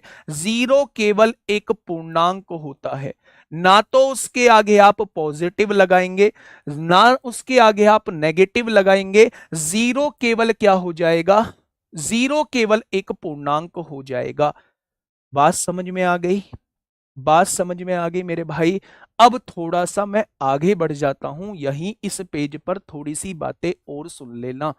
मैं ये कहता हूं कि +1 से लेके +2 +3 +4 कहां तक, अनंत तक जो संख्याएं होती हैं वो सारी की सारी पॉजिटिव इंटीजर होती हैं। और इन्हीं पॉजिटिव इंटीजर्स को क्या कहा जाता है? इन्हीं पॉजिटिव इंटीजर्स को नेचुरल नंबर कहा जाता है, यानी कि प्राकृतिक संख्या बोला जाता है। क्या बोला जाता है? इन्हीं पॉजिटिव इंटीजर्स को प्राकृतिक संख्या बोला जाता है। कोई भी आपसे आज के बाद पूछे प्राकृतिक संख्या क्या होती है, आप कह देना +1 से लेके इन्फिनिटी तक जो संख्याएं होती हैं वो प्राकृतिक संख्याएं होती हैं। कोई आपसे पूछे ये तो पॉजिटिव इंटीजर भी होती हैं, तो आप कहना भाई दोनों चीजें समान हैं। चाहे बात आप पॉजिटिव इंटीजर की करो, चाहे बात आप लोग नेचुरल नंबर्स की करो, दोनों बातें ये समान है। 0/0 अनडिफाइंड फॉर्म है मेरे भाई, 0/0 अनडिफाइंड फॉर्म है। ठीक है, ये बात समझ में आई क्या? बहुत बढ़िया। अरे -31 था मेरे भाई, -7 छोटा होगा सर, गलत बताया आपने। माइनस, भाई वो -31 लिखा हुआ है, ये -31 है, ये -7। अगर -3 होता तो फिर मैं -3 को बड़ा लिख रहा होता। चलिए, तो आप लोगों को ये चीजें समझ में आ गई, नेचुरल नंबर्स, ये इंटीजर भी आप लोगों के समझ में आ गया होगा। अब आते हैं मेरे भाई अपने फ्लो चार्ट की तरफ आते हैं। ये चीज हम लोग पढ़ चुके हैं, इंटीजर्स हम लोग पढ़ चुके हैं, नेगेटिव इंटीजर्स -इन्फिनिटी से -1 तक, जीरो केवल एक इंटीजर है, पॉजिटिव इंटीजर यानी +1 से लेके +इन्फिनिटी तक ये क्या बन जाते हैं? पॉजिटिव इंटीजर बन जाते हैं। अब पॉजिटिव इंटीजर को ही मैंने दो पार्ट में डिवाइड किया है, पॉजिटिव इंटीजर को मैंने दो पार्ट में डिवाइड किया है। एक तो नेचुरल नंबर्स होते हैं मेरे भाई, और एक होल नंबर। ये दोनों डिफरेंट चीजें। होल नंबर भी मैं आपको बताऊंगा, होल नंबर में बस 0 आ जाता है। यहीं पे मैं आपको लिख देता हूं मेरे भाई, यहीं पे मैं आपको लिख देता हूं। जैसे ही नेचुरल नंबर मैंने लिखा है ना, तो होल नंबर की और डेफिनेशन देख लीजिए। होल नंबर जिन्हें हम लोग कहते हैं पूर्ण संख्याएं, जिन्हें हम लोग कहते हैं पूर्ण संख्याएं। पूर्ण संख्याएं मेरे भाई, पूर्ण संख्याएं क्या हैं? अब सवाल उठता है जी पूर्ण संख्याएं क्या होती हैं, होल नंबर क्या होते हैं? तो आपने पढ़ा है नेचुरल नंबर 1 से लेके अनंत तक होते हैं। क्या होते हैं नेचुरल नंबर? 1 से लेके +1 +2 +3 +4, और कहां तक होते हैं मेरे प्यारे दोस्त? इन्फिनिटी तक होते हैं। अगर इन नेचुरल नंबर्स में जीरो को और ऐड कर दें, अगर इन नेचुरल नंबर्स में जीरो को और ऐड कर दें, तो ये क्या बन जाएंगे? ये मेरे पास पूर्ण संख्याएं बन जाएंगी, यानी कि मेरे पास ये होल नंबर बन जाएंगे।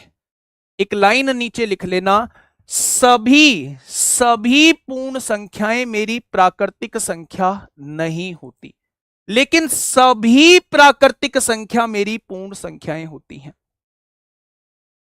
दोनों बातों में आप मतलब दोनों बातों को रिलेट कर पा रहे हो या नहीं कर पा रहे? मैंने क्या बोला, ध्यान से थोड़ा सा सुना।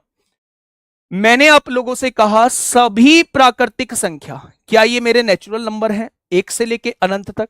मैंने आप लोगों से कहा सभी नेचुरल नंबर्स जो हैं वो मेरे होल नंबर होते हैं। हाँ जी, ये मेरे नेचुरल नंबर भी है, होल नंबर भी है।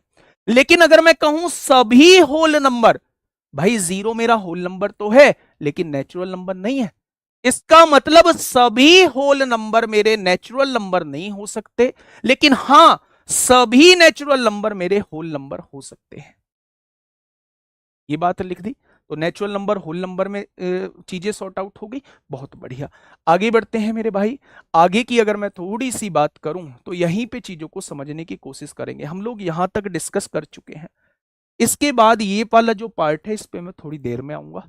पहले हम लोग चलते हैं डेसिमल वाले पार्ट की तरफ। पहले हम लोग थोड़ा सा डेसिमल वाले पार्ट की तरफ चलते हैं। हेडिंग डालिएगा, इंटीजर से दूसरा पार्ट होता है डेसिमल। ये डेसिमल क्या बवाल है जी, जिसको हिंदी में कहा जाता है दशमलव। जिसको हिंदी में क्या कहा जाता है, हिंदी में कहा जाता है दशमलव। थोड़ा सा ध्यान से सुनना भाई, से ठीक से चलाओ यार। चलिए, प्राइस कितना भी नहीं है, प्राइस फ्री ऑफ कॉस्ट है। ध्यान से सुनिएगा मेरे भाई, मैंने आप लोगों से क्या कहा, मैंने आप लोगों से कहा दशमलव। तो आपने कहा जी दशमलव जिनमें पॉइंट लगा होता है, मैंने कहा हाँ जी जिनमें पॉइंट लगा होता है। जैसे मैंने आपके सामने लिखा 1/2। 1/2 को जब आप डिवाइड करेंगे तो क्या 0.5 आएगा डिवाइड करके, तो आपने कहा जी बिल्कुल आ जाएगा। मैंने आपके सामने लिखा 1/3। तो 1/3 को जब आप डिवाइड करेंगे तो 0.33 ऐसे डिवाइड करते चले जाएंगे और कभी ये पूरा डिवाइड नहीं होगा। ठीक है, मैंने आपके सामने लिखा 1/4। जब 1/4 को आप डिवाइड करेंगे तो 0.25 बार पूरा पूरा कट जाएगा। अगर मैंने आप लोगों से कहा, अगर मैंने आप लोगों से कहा 1/5, तो आप कहेंगे 0.2 आ जाएगा। तो ये सारी वैल्यूज कैसी हैं, ये सारी की सारी वैल्यूज जो हैं वो डेसिमल हैं। यानी कि मेरे भाई सारी की सारी वैल्यूज जो हैं वो दशमलव वाली हैं। ठीक है, रूट की वैल्यू इंटीजर नहीं होती। अगर रूट की वैल्यू, एग्जैक्ट रूट की वैल्यू मुझसे ये कहा जाता है तो ये तो मेरे भाई इंटीजर आएगा, आएगा ना। √49 कह दूं, क्या ये इंटीजर है, तो आप कहेंगे जी बिल्कुल इंटीजर है। 49 का वर्गमूल 7 होता है, बिल्कुल इंटीजर है। लेकिन अगर एग्जैक्ट वर्गमूल नहीं होता है तो फिर वो इंटीजर नहीं है मेरे प्यारे दोस्त। ठीक है, अब सुनना ध्यान से। डेसिमल का मतलब आप लोग समझ गए कि मेरे भाई पॉइंट में वैल्यूज होती हैं, दशमलव में वैल्यूज होती हैं। ये दो तरीके की वैल्यूज होती हैं। डेसिमल को दो पार्ट में बांटा गया है। एक तो होता है टर्मिनेटिंग डेसिमल, टर्मिनेटिंग डेसिमल जिन्हें हिंदी में कहा जाता है शांत दशमलव। जिन्हें हिंदी में कहा जाता है मेरे भाई शांत दशमलव। क्या कहा जाता है, हिंदी में बोला जाता है शांत दशमलव होती है। एक होती है मेरे भाई non terminating decimal. Non terminating decimal, अभी कंफ्यूज मत होना, परेशान मत होना, ऐसे ऐसे नाम हैं, जब समझाऊंगा तो यही चीजें आसान लगने लगेंगी। इन्हें क्या बोला जाता है मेरे भाई, इन्हें बोला जाता है अशांत दशमलव। क्या बोला जाता है, अशांत दशमलव बोला जाता है। ठीक है, अच्छा बहुत सारे बच्चों का ये होता है जी शुरुआत में क्लासिफिकेशन की जरूरत क्या थी, आप यूनिट डिजिट ले आते, कोई ऐसी चीज ले आते जो बहुत इंटरेस्टिंग होती। तो मेरे भाई मेरा मानना यह है जहां शुरुआत ही हम लोगों की ऐसी हो, मैं आगे कहूं प्राइम नंबर, मैं आगे कहूं रेशनल नंबर, मैं आगे किसी चीज में यूज करूं इंटीजर, तो वो चीज आपको पहले पता होना चाहिए। थोड़ा सा, थोड़ा सा, वो भी थोड़ा सा मैंने इसे इंटरेस्टिंग बनाने की कोशिश की है, लेकिन हो सकता है थोड़ा सा बोरिंग वाला भी आपको फील आ सकती है। लेकिन मैंने कहा ना, हर बोरिंग फील आपको ऐसे ट्रीट करनी है जैसे यही चीज पेपर में पूछी जाएगी। ठीक है मेरे भाई, दो चीज मैंने आपके सामने लिखी, दशमलव जिनमें दशमलव लगा होता है या जो फ्रैक्शन होती हैं, भिन्न होती हैं, उन्हें सबको हम क्या कहते हैं, डेसिमल कहते हैं। डेसिमल दो तरीके के होते हैं। पहला होता है टर्मिनेटिंग डेसिमल, दूसरा होता है नॉन टर्मिनेटिंग डेसिमल। अब ये बवाल कहां से आ गया जी, टर्मिनेटिंग और नॉन टर्मिनेटिंग। अच्छा एक बात मुझे बताइए, शांत से आपको कैसी फील आ रही है, शांत से आपको फील आ रही है भाई साहब, इधर उधर की बातें नहीं, बिल्कुल शांत किस्म का चीज है ये। और अशांत मतलब इधर उधर भागा घूम रहा है, रुकने वालों में से नहीं है। अशांत मतलब रुकने वालों में से नहीं है मेरे भाई। तो आप ये देखिए, शांत दशमलव वो दशमलव होते हैं जो पूरे पूरे डिवाइड हो जाते हैं। जैसे 1 को 2 से डिवाइड करोगे, पूरा पूरा डिवाइड हो जाएगा। 1 को 4 से डिवाइड करोगे, पूरा पूरा डिवाइड हो जाएगा। 1 को 5 से डिवाइड करोगे, पूरा पूरा डिवाइड हो जाएगा। 3 को 5 से डिवाइड करोगे, पूरा पूरा डिवाइड हो जाएगा। 4 को किससे, 4 को 5 से डिवाइड करोगे या 10 से डिवाइड करोगे, ये पूरा पूरा डिवाइड हो जाएगा।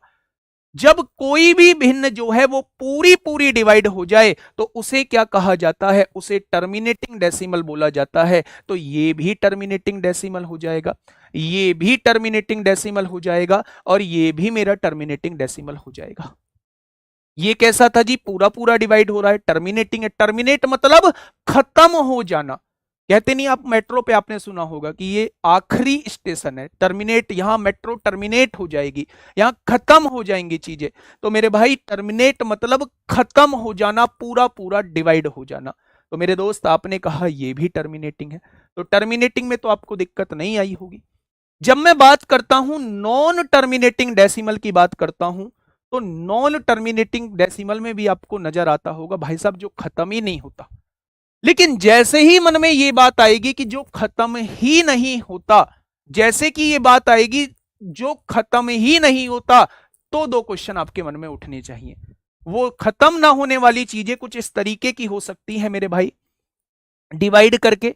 एक तो वो जो रिपीट होती रहती है, एक तो वो जो रिपीट होती रहती हैं, इस तरीके से मेरे भाई आती हैं, इस तरीके से आती हैं। एक वो जो रिपीट ही नहीं होती, 1 4 3 7 9 8 1 5 7, रिपीट ही नहीं होती, कुछ इस तरीके की आती है। भाई जो खत्म हो चुका है वो टर्मिनेटिंग डेसिमल है, जो खत्म नहीं हुआ है वो नॉन टर्मिनेटिंग डेसिमल है। लेकिन खत्म जो नहीं हुआ है उसमें भी दो केस बन सकते हैं। क्या, एक तो वो जिसमें अंक रिपीट हो रहे हैं, 31 बार बार रिपीट हो रहा है, और एक वो जिसमें रिपीट ही नहीं हो रही हैं चीजें। तो क्या ये दोनों केस बन सकते हैं? यानी कि मेरे भाई नॉन टर्मिनेटिंग का मतलब है कभी ना खत्म होने वाली भिन्न को ही हम क्या कहते हैं, कभी ना खत्म होने वाली भिन्न को ही हम नॉन टर्मिनेटिंग डेसिमल कहते हैं। बहुत बढ़िया जी। अब इसमें जो रिपीट हो रहे हैं इन्हें कहा जाता है रिकरिंग डेसिमल। क्या कहा जाता है? इन्हीं को रिकरिंग डेसिमल बोला जाता है, इन्हें ही आवर्त दशमलव बोला जाता है, और इन पर ही मेरे भाई क्वेश्चन बन रहे होते हैं, इन पर ही हम लोग क्वेश्चन बना रहे होते हैं। इसको लिखने का तरीका कैसे होता है? इसको लिखने का तरीका होता है, आपने कहा 31 बार बार रिपीट हो रहा है, तो जो चीज बार बार रिपीट हो रही है उसके ऊपर बार लगा दो, उसके ऊपर बार लगा दो। 31 बार बार रिपीट हो रहा था तो 31 के ऊपर बार लगा दिया। इस बार का मतलब है भाई साहब ये कभी ना खत्म होने वाली भिन्न है, और 31 जो है वो बार बार रिपीट हो रहा है।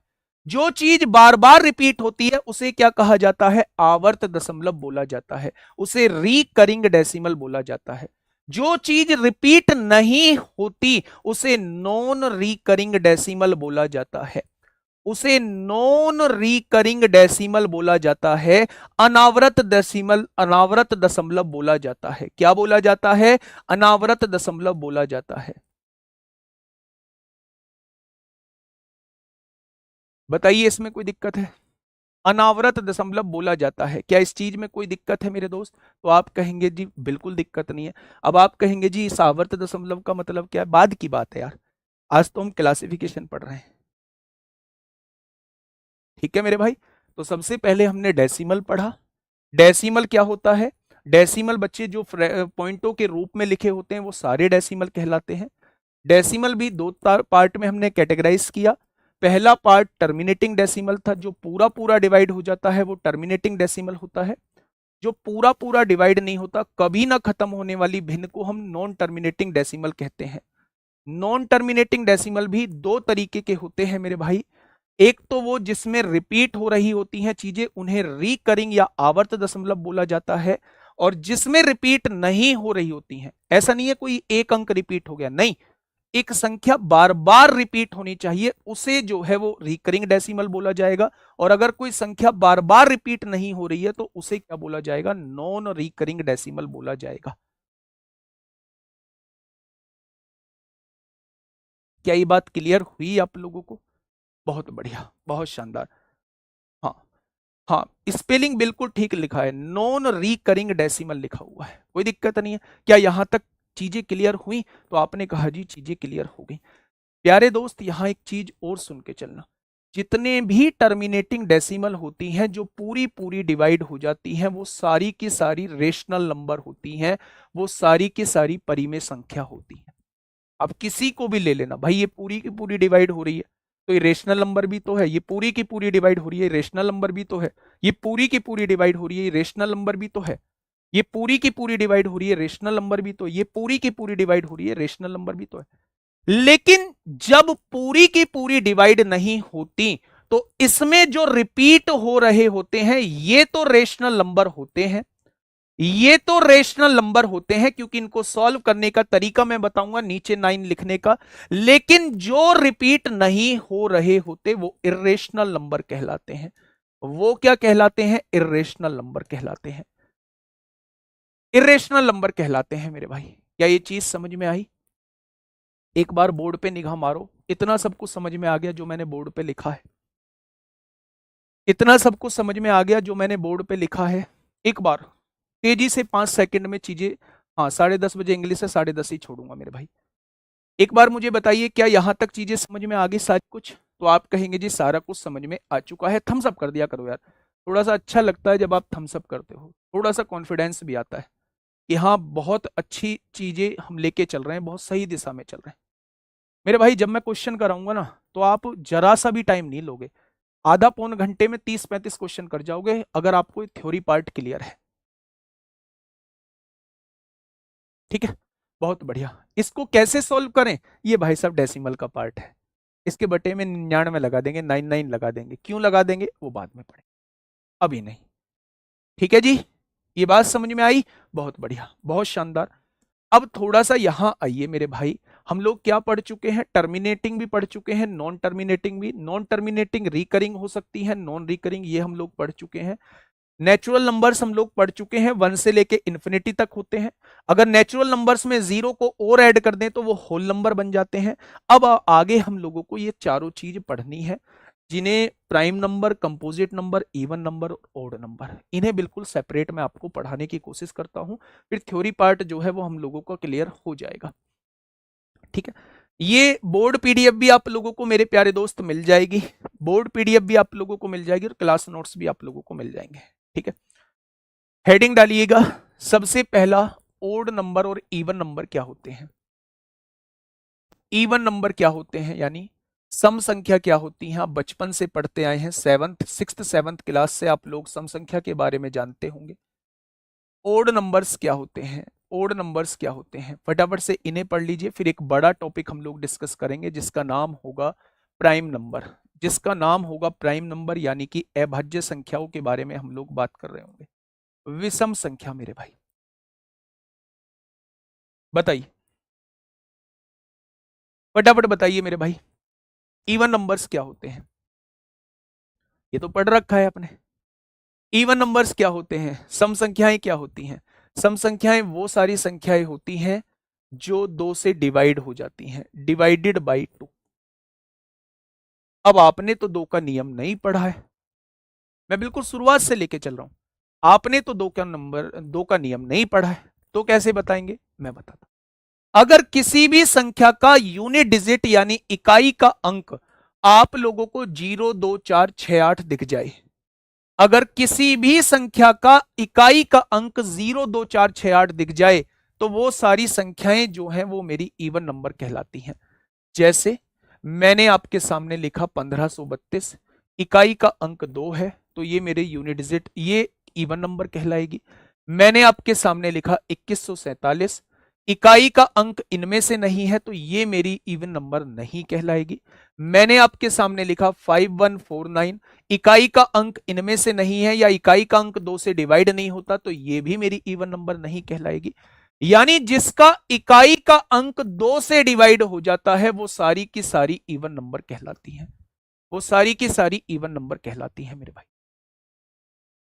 अब जब इतना सीख ही चुके हो तो मुझे बताइए सबसे छोटी सम संख्या क्या होगी?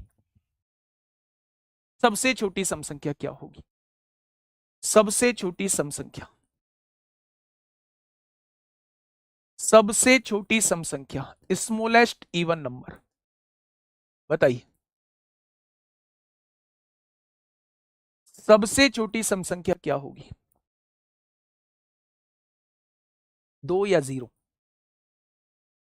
2 या 0? बताइए, फटाफट बताइए, सबसे छोटी सम संख्या क्या होगी, 2 या 0? प्यारे दोस्त, मैं आपको बताता हूं, सबसे छोटी सम संख्या, स्मॉलेस्ट इवन नंबर, हम 2 को मान रहे होते हैं। अब 2 को मानने का कारण क्या होता है? आप ये भी जानते हैं कि सम संख्याओं के बीच का डिफरेंस जो होता है वो 2 2 का होता है। यानी 2 के बाद जो आएगी वो 4 आएगी, 4 के बाद 6, 6 के बाद 8, 8 के बाद 10, ऐसे ही इवन नंबर लिखे जाएंगे। 2 से पहले जो आएगा वो 0 आएगा, 0 से पहले -2, -2 से पहले -4, -4 से पहले -6, -6 से पहले -8, -8 से पहले -10, ऐसे ही इधर भी लिखे जाएंगे। अगर मैं आपसे कहता हूं कि सबसे छोटा, सबसे छोटी सम संख्या कौन सी है, अगर आप 0 बताते हैं तो 0 से छोटी -2 भी है, -2 से छोटी -4 भी है, -4 से छोटी -6 भी है, -6 से छोटी -8 भी है, -8 से छोटी -10 भी है। ऐसे आप लास्ट तक नहीं बता पाएंगे कि कौन सी सबसे छोटी सम संख्या है। तो फिर क्वेश्चन कैसे पूछा जाता है जी? बहुत जगह हमने क्वेश्चन लिखा देखा है कि सबसे छोटी सम संख्या। मैं बता दूं, सबसे छोटी सम संख्या में एक वर्ड छुपा होता है। अगर वो आपसे ये पूछ रहा है कि भाई साहब सबसे छोटी सम संख्या, सबसे छोटी सम संख्या, तो वो इसमें एक वर्ड छोड़ चुका है, धनात्मक सम संख्या। सबसे छोटी धनात्मक सम संख्या यानी कि पॉजिटिव सम संख्या, पॉजिटिव सम संख्या वो छोड़ चुका है बीच में। इसलिए हम लोग बता रहे होते हैं सबसे छोटी सम संख्या जो है वो 2 है। लेकिन अगर आपके पेपर में क्वेश्चन आ गया, जो कि आता नहीं है कभी, पर रेयर केस में पूछ लिया, रेयर केस में ये पूछ लिया कि भाई साहब सबसे छोटी सम संख्या बताइए, और आपके यहां ऑप्शन भी लिखे हुए हैं, ये ऑप्शन लिखे हुए हैं, सबसे छोटी सम संख्या बताइए, तो आप 0 को टिक करेंगे, क्योंकि उसने ऑप्शन उन चारों में से वो पूछना चाह रहा है। तो उन चारों में से मेरे भाई हम सबसे छोटी संख्या 0 बता रहे हैं। क्या ये बात क्लियर है? क्या ये बात क्लियर है? वो सबसे छोटी सम संख्या उसमें पूछना चाह रहा है, तो फिर हम 0 को मेरे भाई सबसे छोटी सम संख्या बता रहे होंगे। लेकिन अगर वो पॉजिटिव कहता है, अगर वो धनात्मक कहता है, तो धनात्मक में मेरे भाई हम 0 को काउंट नहीं करते। 0 को ना हम लोग जो है, 0 को ना तो हम पॉजिटिव लेके चलते हैं, ना हम नेगेटिव लेके चलते हैं। इसलिए हम लोग जो शुरुआत कर रहे होते हैं वो 2 से शुरुआत कर रहे होते हैं। कहां से शुरुआत कर रहे होते हैं? फिर हम 2 से शुरुआत कर रहे होते हैं। क्या ये चीज समझ में आई? अगर मैं विषम संख्या की बात करूं, तो जो 2 से डिवाइड नहीं होते, जो 2 से डिवाइड नहीं होते, जो 2 से डिवाइड नहीं होते, उन्हें हम लोग विषम संख्या कहते हैं। और सबसे छोटी विषम संख्या क्या है? 1 है। सबसे छोटी विषम संख्या क्या है मेरे भाई? 1 है। क्या ये चीज क्लियर है? सबसे छोटी विषम संख्या 1 है। बातें क्लियर हुई भाई? 1 3 5 7 9 11 13, इसमें तो कोई दिक्कत ही नहीं है। हेडिंग डालिए, छोटा सा हेडिंग है, छोटा सा नहीं, थोड़ा सा हम विशेष बात करेंगे प्राइम नंबर पर।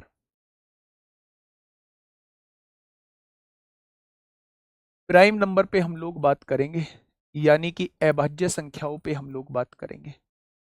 बेटा इनकी थ्योरी बहुत बहुत बच जाती है। अभी ये भी थ्योरी आप लोगों को पढ़नी है कि ओड प्लस ओड क्या होता है, ओड प्लस इवन क्या होता है, इवन प्लस इवन क्या होगा, ओड मल्टीप्लाई ओड क्या होगा। ये अभी जस्ट मैं क्लासिफिकेशन आपको हर एक वर्ड से थोड़ा सा मैं आपको ये इंट्रोड्यूस करा रहा हूं कि हर एक वर्ड का मतलब क्या होता है, हर एक वर्ड का मतलब क्या होता है मेरे भाई। Prime number most important, most important है मेरे भाई। प्राइम नंबर क्या है? मोस्ट इंपोर्टेंट है मेरे दोस्त। बहुत बार पूछा जाता है, बहुत बहुत सारे क्वेश्चंस यहां से बन रहे होते हैं, मोस्ट इंपोर्टेंट है। अब थोड़ा सा ध्यान से सुनना। प्राइम नंबर का मतलब होता है जिसे हम लोग अभाज्य संख्या कहते हैं। अभाज्य संख्या वो संख्या होती है जिनके केवल केवल और केवल दो गुणनखंड होते हैं, दो फैक्टर होते हैं। मैंने अब एक वर्ड यूज किया गुणनखंड, मैंने एक वर्ड यूज किया गुणनखंड, जिसे फैक्टर बोला जाता है। अब भाई साहब ये वर्ड कहां से आ गया, इसके बारे में थोड़ा सा बताइए। मैंने आपके सामने एक संख्या लिखी 12, 12 लिखी मैंने आप लोगों से पूछा कि 12 के गुणनखंड क्या होंगे, 12 के फैक्टर क्या होंगे। तो 12 के फैक्टर का मतलब है वो सारी संख्याएं जो 12 को पूर्णता विभाजित करती हैं, पूरा पूरा विभाजित करती हैं। तो 12 को डिवाइड करने वाली, 12 को डिवाइड करने वाली संख्या 1 होगी, 2 होगी, 3 होगी, 4 होगी, 6 होगी, और क्या हो जाएगी मेरे दोस्त, खुद 12 हो जाएगी। क्या यही संख्याएं 12 को डिवाइड करती हैं? यानी ये सारी संख्याएं जो हैं ये 12 के फैक्टर कहलाएंगे, 12 के फैक्टर कहलाएंगे। तो बात समझ में आई? अब मैंने आप लोगों से कहा कि प्राइम नंबर वो होते हैं जिनके केवल दो फैक्टर होते हैं, दो फैक्टर, केवल और केवल दो फैक्टर। यानी केवल उस संख्या को दो ही वैल्यू डिवाइड करेंगे। जी हां, एक तो एक से वो संख्या डिवाइड होगी, एक खुद अपने आप से वो संख्या डिवाइड होगी। सर वन नेचुरल नंबर है? हाँ है भाई, है natural number, one whole number नहीं है लेकिन वन नेचुरल नंबर। मेरी बात समझ में आई? अभाज्य संख्या वो संख्या होती है जिनके केवल और केवल, केवल और केवल दो गुणनखंड होंगे, यानी दो फैक्टर होंगे। केवल और केवल दो गुणनखंड होंगे, दो गुणनखंड होंगे मेरे भाई, only and only two factor. ठीक है, फैक्टर होंगे। तो वो सारी संख्याएं जो हैं वो प्राइम नंबर कहलाती हैं। एक तो एक से वो संख्या कट रही होती है, और एक वो खुद से, एक और स्वयं वो संख्या जिसके बारे में हम बात कर रहे हैं, एक और स्वयं वो खुद संख्या जिसके बारे में हम लोग बात कर रहे हैं। जैसे मैंने आपसे पूछा, मेरा भाई साहब ये 3 क्या है, ये 3 क्या है, 3 के बारे में थोड़ा सा बताइए। तो आप कहेंगे जी 3 किससे कटता है? मैंने कहा 1 से। 3 एक खुद से कटता है। क्या कोई और भी संख्या है जो 3 को काट दे? आप कहेंगे नहीं। जो संख्या केवल 1 से और अपने आप से कटती है तो क्या वो अभाज्य संख्या कहलाती है? तो आप कहेंगे ये मेरा प्राइम नंबर है, ये मेरा प्राइम नंबर है। मैंने कहा भाई 2 क्या है, 2 के बारे में थोड़ा सा बताइए। तो आपने कहा जी 2 1 से कटता है और खुद अपने आप से कटता है, 1 से कटता है और खुद अपने आप से कटता है। तो यानी इसके भी दो फैक्टर हैं, तो ये भी मेरी क्या हो जाएगी, अभाज्य संख्या हो जाएगी। अगर मैं आपसे पूछूं भाई साहब ये 1 क्या है, 1 के बारे में थोड़ा सा मुझे बता दीजिए। 1 के बारे में, 1 क्या है भाई साहब? हाँ जी, 1 क्या है बताइए। 1 क्या है? 1, 1 प्राइम नंबर है क्या? क्या 1 के दो फैक्टर आ रहे हैं? क्या दो संख्याएं 1 को डिवाइड करती हैं? आप कहेंगे ना जी ना, 1 को तो केवल 1 ही तो डिवाइड करता है, कहां से इसके दो फैक्टर हो गए? जब 1 के दो फैक्टर है ही नहीं तो हम कैसे कह सकते हैं कि ये प्राइम नंबर है? कैसे कह सकते हैं कि ये प्राइम नंबर है? इसका तो केवल एक ही फैक्टर है ना, 1। तो हम कैसे कह सकते हैं कि ये प्राइम नंबर है? इसलिए कहा जाता है सबसे छोटा प्राइम नंबर जो होता है वो 2 होता है।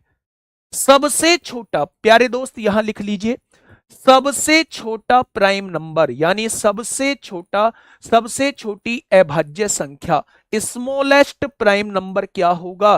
तो आप कहेंगे स्मॉलेस्ट प्राइम नंबर 2 होगा।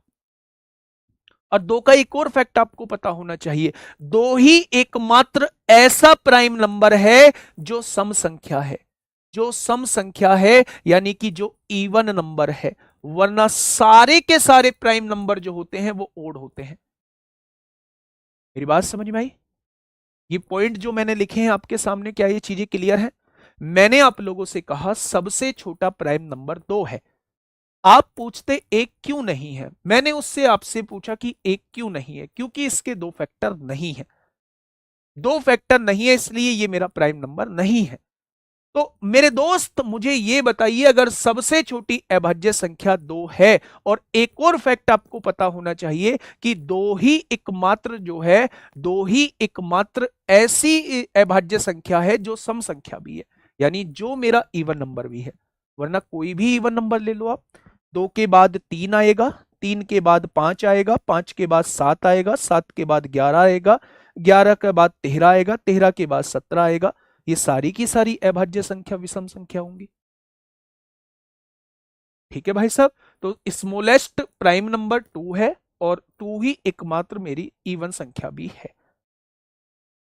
ठीक है, चलिए अब हम बात करते हैं मेरे दोस्त, कुछ फैक्ट्स के बारे में हम लोग बात कर लेते हैं। अगर कभी भी आपसे पूछी जाए, कभी भी आपसे पूछी जाए मेरे भाई, सबसे छोटी अभाज्य संख्या, सबसे छोटी अभाज्य संख्या, स्मॉलेस्ट प्राइम नंबर आप लोगों से पूछा जाए तो आप जवाब देना 2 होता है। मेरे साथ साथ बोलना, अगर मैं पूछूं सबसे छोटी 2 अंकों की अभाज्य संख्या, सबसे छोटी 2 अंकों की अभाज्य संख्या कौन सी होती है? सबसे छोटी 2 अंकों की अभाज्य संख्या कौन सी होती है? बताना भाई, सबसे छोटी 2 अंकों की अभाज्य संख्या कौन सी होती है? फटाफट मेरे साथ साथ लिखते चलो। तीसरा क्वेश्चन मैंने आपसे पूछा, सबसे बड़ी 2 अंकों की अभाज्य संख्या कौन सी होती है? 2 अंकों की अभाज्य संख्या कौन सी होती है? सबसे बड़ी 2 अंकों की अभाज्य संख्या कौन सी होती है? चौथा क्वेश्चन मैंने आपसे पूछा, सबसे छोटी 3 अंकों की अभाज्य संख्या कौन सी होती है? 3 अंकों की अभाज्य संख्या कौन सी होती है? अभाज्य संख्या कौन सी होती है? सबसे बड़ी 3 अंकों की अभाज्य संख्या कौन सी होती है? 3 अंकों की अभाज्य संख्या कौन सी होती है मेरे भाई? एक लास्ट क्वेश्चन आपसे, सेकंड लास्ट क्वेश्चन, सबसे छोटी 4 अंकों की अभाज्य संख्या, 4 अंकों की अभाज्य संख्या कौन सी होती है? और सबसे बड़ी 4 अंकों की अभाज्य संख्या। ये 6 क्वेश्चन मुझे बता दो, ये 6 क्वेश्चन मुझे बता दो। और एक और बात बताऊं, सबसे वैरायटी के क्वेश्चन अभाज्य संख्याओं से ही बनते हैं जहां कोई नियम कायदा कानून नहीं लगता, जहां कोई नियम कायदा कानून नहीं लगता है मेरे भाई। बताइए इसका आंसर। सबसे छोटी अभाज्य संख्या पूरी दुनिया जानती है, पूरा विश्व जानता है। क्वेश्चन कब कराएंगे? तभी तो 2 दिन रखा है। क्लासिफिकेशन हम 2 दिन पढ़ेंगे, पहले दिन थ्योरी, दूसरे दिन सारे के सारे क्वेश्चन। ठीक है, इसलिए कल भी क्लासिफिकेशन है। थंबनेल पे आपको क्लासिफिकेशन ही डला दिखाई देगा। 2 क्लास में हम क्लासिफिकेशन खत्म करेंगे। क्वेश्चन वैरायटी के क्वेश्चन आपको मिलेंगे, हर एक टॉपिक थ्योरी क्लियर हो जाएगी। अगर थ्योरी आपने ध्यान से करी है तो क्वेश्चन में ज्यादा टाइम नहीं लगेगा मेरे भाई। ठीक है, मैंने पूछा सबसे छोटी अभाज्य संख्या क्या है, तो आपने कहा 2। सबसे छोटी 2 अंकों की, तो 2 अंकों की संख्या भैया 11 से शुरू होती है। अगर मैं पूछूं सबसे बड़ी 2 अंकों की, तो आप कहेंगे 97 होती है। होती है क्या 97? अगर मैं पूछूं सबसे छोटी 3 अंकों की संख्या, 101 होती है। होती है। पहचान कैसे करते हैं वो डिविजिबिलिटी के रूल के बाद हम पढ़ेंगे कि पहचान कैसे करते हैं। भाई 4 ऑप्शन दे दिए और हम लोगों से पूछ लिया भाई बताओ कौन सी अभाज्य संख्या नहीं है, तो वहां में निकालना भी तो आना चाहिए। तो कैसे हम लोग पहचान करते हैं वो हम लोग डिविजिबिलिटी रूल के बाद पढ़ेंगे, क्योंकि उसमें कौन सा कॉन्सेप्ट लग रहा होगा? डिविजिबिलिटी रूल का कॉन्सेप्ट प्यारे दोस्त हम लोगों का लग रहा होगा। ठीक है, मैंने पूछा सबसे बड़ी 3 अंकों की अभाज्य संख्या, तो आप कहेंगे 997 होती है। 997 होती है। लेकिन भाई साहब ये ना आपने बहुत कम पढ़े हैं। कुछ बच्चे 1001 आंसर दे रहे हैं। 1001 बच्चे नंबर सिस्टम के अंदर ही पढ़ोगे, 7, 11, 13 से डिवाइड होता है। 1001 7, 11, 13 का एलसीएम होता है, 7, 11, 13 से डिवाइड होता है। अब आप पूछोगे जी 1003 बच्चे कुछ कह रहे हैं, 17 से डिवाइड करना 1003 को। 17 पंजे 85, 15 बचेगा, 17 निम्मा 153, 17 से डिवाइड होता है 1003। बोलो कौन सी होगी? 1007। 1007 को भी आप लोग किससे? 19 पंजे 95, 19 तिया 57, 19 से डिवाइड हो जाएगा 1007। बोलो। चलो आज के बाद याद रखना, जब भी सबसे छोटी 4 अंकों की संख्या आपसे पूछी जाती है तो आप कहना 1009। सबसे छोटी 4 अंकों की संख्या जो होती है वो 1009 होती है। सबसे बड़ी 4 अंकों की संख्या जो होती है वो होती है 9973 होती है। ये कुछ फैक्ट्स मैंने आपके सामने लिखे हैं, ये कुछ फैक्ट्स आपके सामने लिखे हैं, इन्हें आप एक तरफ लिख लीजिए मेरे प्यारे दोस्त, ठीक है। अब इसके बाद मैं एक छोटा सा पॉइंट इसी प्राइम नंबर के अंदर डिस्कस करूंगा मेरे भाई आप लोगों से। वो छोटा सा पॉइंट क्या है? वो छोटा सा पॉइंट है मेरे भाई 1 से लेके 100 तक की अभाज्य संख्या। 1 से लेके 100 तक अभाज्य संख्या कितनी होती है? 1 से लेके 100 तक, 1 से लेके 100 तक प्राइम नंबर कितने होते हैं? 1 से लेके 100 तक प्राइम नंबर कितने होते हैं, ये आप लोगों को देखना है। यहां से बहुत क्वेश्चन पूछे जाते हैं। आप छुटकू मुटकू कोई भी पेपर उठा लो, वहां इससे क्वेश्चंस बहुत पूछे जाते हैं। ये आपके टिप्सों पे होने चाहिए। अगर 1 से लेके 100 तक कभी प्राइम नंबर पूछा जाता है तो आप कहेंगे 25 होते हैं। 1 से लेके 100 तक प्राइम नंबर जो होते हैं वो 25 होते हैं। क्या कोई मुझे 1 से लेके 200 तक बता पाएगा? 1 से लेके 200 तक बता पाएगा कितने होते हैं? एक पेपर में पूछ लिया था 1 से लेके 200 तक अभाज्य संख्या कितनी होती है। 1 से लेके 200 तक अभाज्य संख्या एक पेपर में पूछ लिया था, जस्ट इसलिए मैं आप लोगों से पूछना चाह रहा हूं। बहुत बढ़िया, 46 होती हैं। 46 होती हैं। 25 यहां हो गई, बची कितनी? 21। तो 100 से लेके 200 तक 21 होती हैं। भाई 25 तो 1 से 100 तक हो चुकी हैं। अगर कभी पूछ लिया जाए 100 से 200 तक कितनी होती है तो आप कहेंगे 21 होती हैं। 1 से लेके 200 तक कितनी होती है तो आप कहेंगे 46 होती है। एक आपको होमवर्क में मुझे बताना है 1 से लेके 1000 तक, 1 से लेके 1000 तक, 1 से लेके 1000 तक अभाज्य संख्या कितनी होती है? निकालना मत, गूगल कर लेना, गूगल कर लेना, लेकिन आपके नोट्स में लिखा होना चाहिए। 1 से लेकर अभाज्य संख्याएं 1000 तक अभाज्य संख्याएं कितनी होती हैं, ये आपको मुझे कमेंट बॉक्स में बताना है और अपने नोट्स में साथ के साथ मेरे प्यारे दोस्त लिख लेना है। अगर मैं प्यारे दोस्त बात करता हूं 1 से लेकर 100 तक की जो अभाज्य संख्याएं मैंने लिखी हैं 25, क्या आपको वो याद है कौन कौन सी अभाज्य संख्याएं होती हैं? बिल्कुल ठीक है, 168 होती हैं। ये जो होती हैं ये 168 होती हैं। HW का तो काम ही खत्म कर दिया आपने। 168 होती है मेरे भाई। क्या अगर मैं आप लोगों से ये पूछूं जो 1 से लेके 100 तक अभाज्य संख्याएं होती हैं, 1 से लेके 100 तक मेरे प्राइम नंबर होते हैं, वो आपको याद है क्या? क्या उनकी ट्रिक याद है क्या? तो एक बार ध्यान से सुनिएगा, मेरे साथ लिखिएगा। 2, 3, 5, 7, 11, 13, 17, 19, 23, 29, यहां क्या आएगा? 31, 37, 41, 43, 47, फिर क्या आएगा मेरे भाई? 53, 59।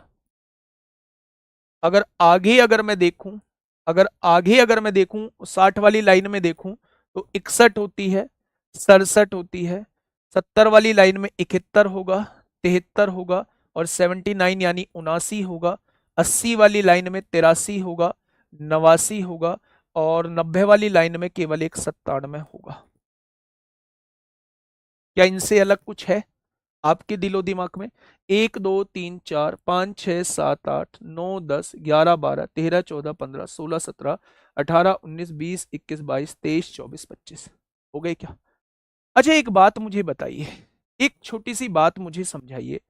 अगर मुझे ये कोड याद रखना हो, भाई 0 से लेके 10 तक कितनी है? 101 गलत है, 101 किससे कटती है? 101 बताओ, 101 किससे कटती है? जल्दी से बताइए, 101 किससे कटती है? गलत वाला बच्चा बताएगा कि 101 किससे कटती है, सोच के बताना थोड़ा सा। अगर इसका कोड देखें तो 1 से लेके 10 तक 1 2 3 4 टोटल 4 है, 1 2 3 4 टोटल 4 है, यहां 2 है, यहां भी 2 है, यहां 3 है, यहां 2 है, यहां भी 2 है, यहां 3 है, यहां 2 है, यहां 1 है।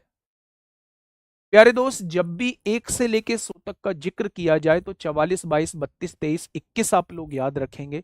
अगर ये चीज आप लोगों को याद है तो आप चुटकियों में बता देंगे, किसी से किसी के बीच में पूछा जाता है तो। कोड कौन सा है?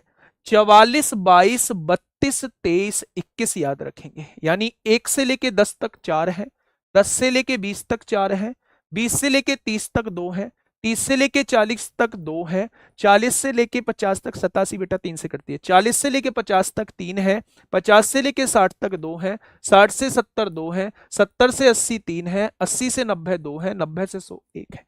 44, 22, 32, 23, 21। बताइए और कोई दिमाग में आ रही हो? 87 दिमाग में आ रही होगी। 87 3 से कटती है, 29 से कटती है। ठीक है भाई, ये चीज समझ में आ गई क्या? तो आप लोग ये फैक्ट्स जो है वो आप प्राइम नंबर से रिलेटेड याद रखिएगा। ये फैक्ट्स जो है वो आप लोग 1 से 100 तक के याद रखिएगा।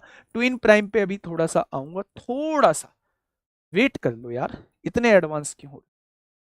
ठीक है मेरे भाई, कल का जो टॉपिक हम लोगों का रहने वाला है, कल का जो टॉपिक हम लोगों का रहने वाला है, एक तो को प्राइम नंबर से हम लोग शुरुआत करेंगे। को प्राइम नंबर को समझेंगे और एक ट्विन प्राइम नंबर को समझेंगे, ट्विन प्राइम नंबर को समझेंगे और थोड़ा सा प्राइम नंबर के बारे में और पढ़ेंगे। को प्राइम नंबर यानी सहभाज्य संख्या। आप कमेंट बॉक्स में मुझे बताएंगे, कमेंट बॉक्स में मुझे बताएंगे सहभाज्य संख्याएं क्या होती हैं, सहभाज्य संख्याएं क्या होती हैं। आज के लिए क्लास यहीं खत्म हम लोग करते हैं। मेरे दोस्त कमेंट बॉक्स में जरूर बताना कैसी लगी ये क्लास। कमेंट बॉक्स में ये भी बताना कौन 8 महीने तक इस तरीके से पढ़ने वाला है। कमेंट बॉक्स में ये भी बताना कि कौन 8 दिन के बाद क्लास को पूरी तरीके से छोड़ देगा। क्योंकि मेरे दोस्त लंबे समय तक कंटिन्यूटी रखना सफलता की कुंजी है। और आप ये भी जानते हैं सफल हर व्यक्ति होता नहीं है, और अगर सफल हर व्यक्ति होता नहीं है तो कंटिन्यूटी भी हर व्यक्ति नहीं रख पाता है। तो आज तो ये शुरुआत की क्लास थी, आज के लाइव से मुझे कोई मतलब नहीं था, ये तो आना ही था मेरे भाई। इस लाइव को मेंटेन आप कब तक रखते हो, कब तक चीजों से जुड़े रहते हो, वो आप पर डिपेंड करता है और वही आपका सिलेक्शन भी निर्धारित करेगा। वही आपका मैथ सीखोगे या नहीं वो भी आपका वही निर्धारित करेगा। मैं फिर से कह देता हूं, अगर आप लोग कहीं पढ़ रहे हैं और बहुत बढ़िया तरीके से चीजें चल रही हैं और कुछ भी यहाँ डिफरेंट नहीं लगा है, तो मेरे दोस्त फिर आप लोग अपना टाइम वेस्ट मत करिएगा, लगातार वहीं पढ़ते रहिएगा, है ना। ये बैच जो चलाया है ये टाइम वेस्टिंग के लिए नहीं है, ये आपका फ्यूचर बनाने के लिए बैच चलाया है। और 8 महीने बाद आप महसूस करेंगे, आप ही नहीं बहुत सारे लोग महसूस करेंगे कि फ्री ऑफ कॉस्ट चलने वाला कोई बैच ऐसा भी हो सकता है जिसने सबसे ज्यादा सिलेक्शन दिए हो, हर तरीके के एग्जाम में सबसे ज्यादा सिलेक्शन दिए हुआ। ठीक है, कैसी लगी क्लास जरूर बताइएगा। कोई एंड बहुत अच्छा सजेशन आपकी तरफ से आता है तो वो जरूर मान्य होगा, तो सजेशन भी दीजिएगा। मिलते हैं कल ठीक 9 बजे एक बेहतरीन क्लास के साथ। अब मेरे बाद जो है वो विपिन भाटी सर की क्लास है आप लोगों की इंग्लिश वोकैब की, तो जरूर जुड़िएगा। ओके, टाटा बाय बाय, धन्यवाद।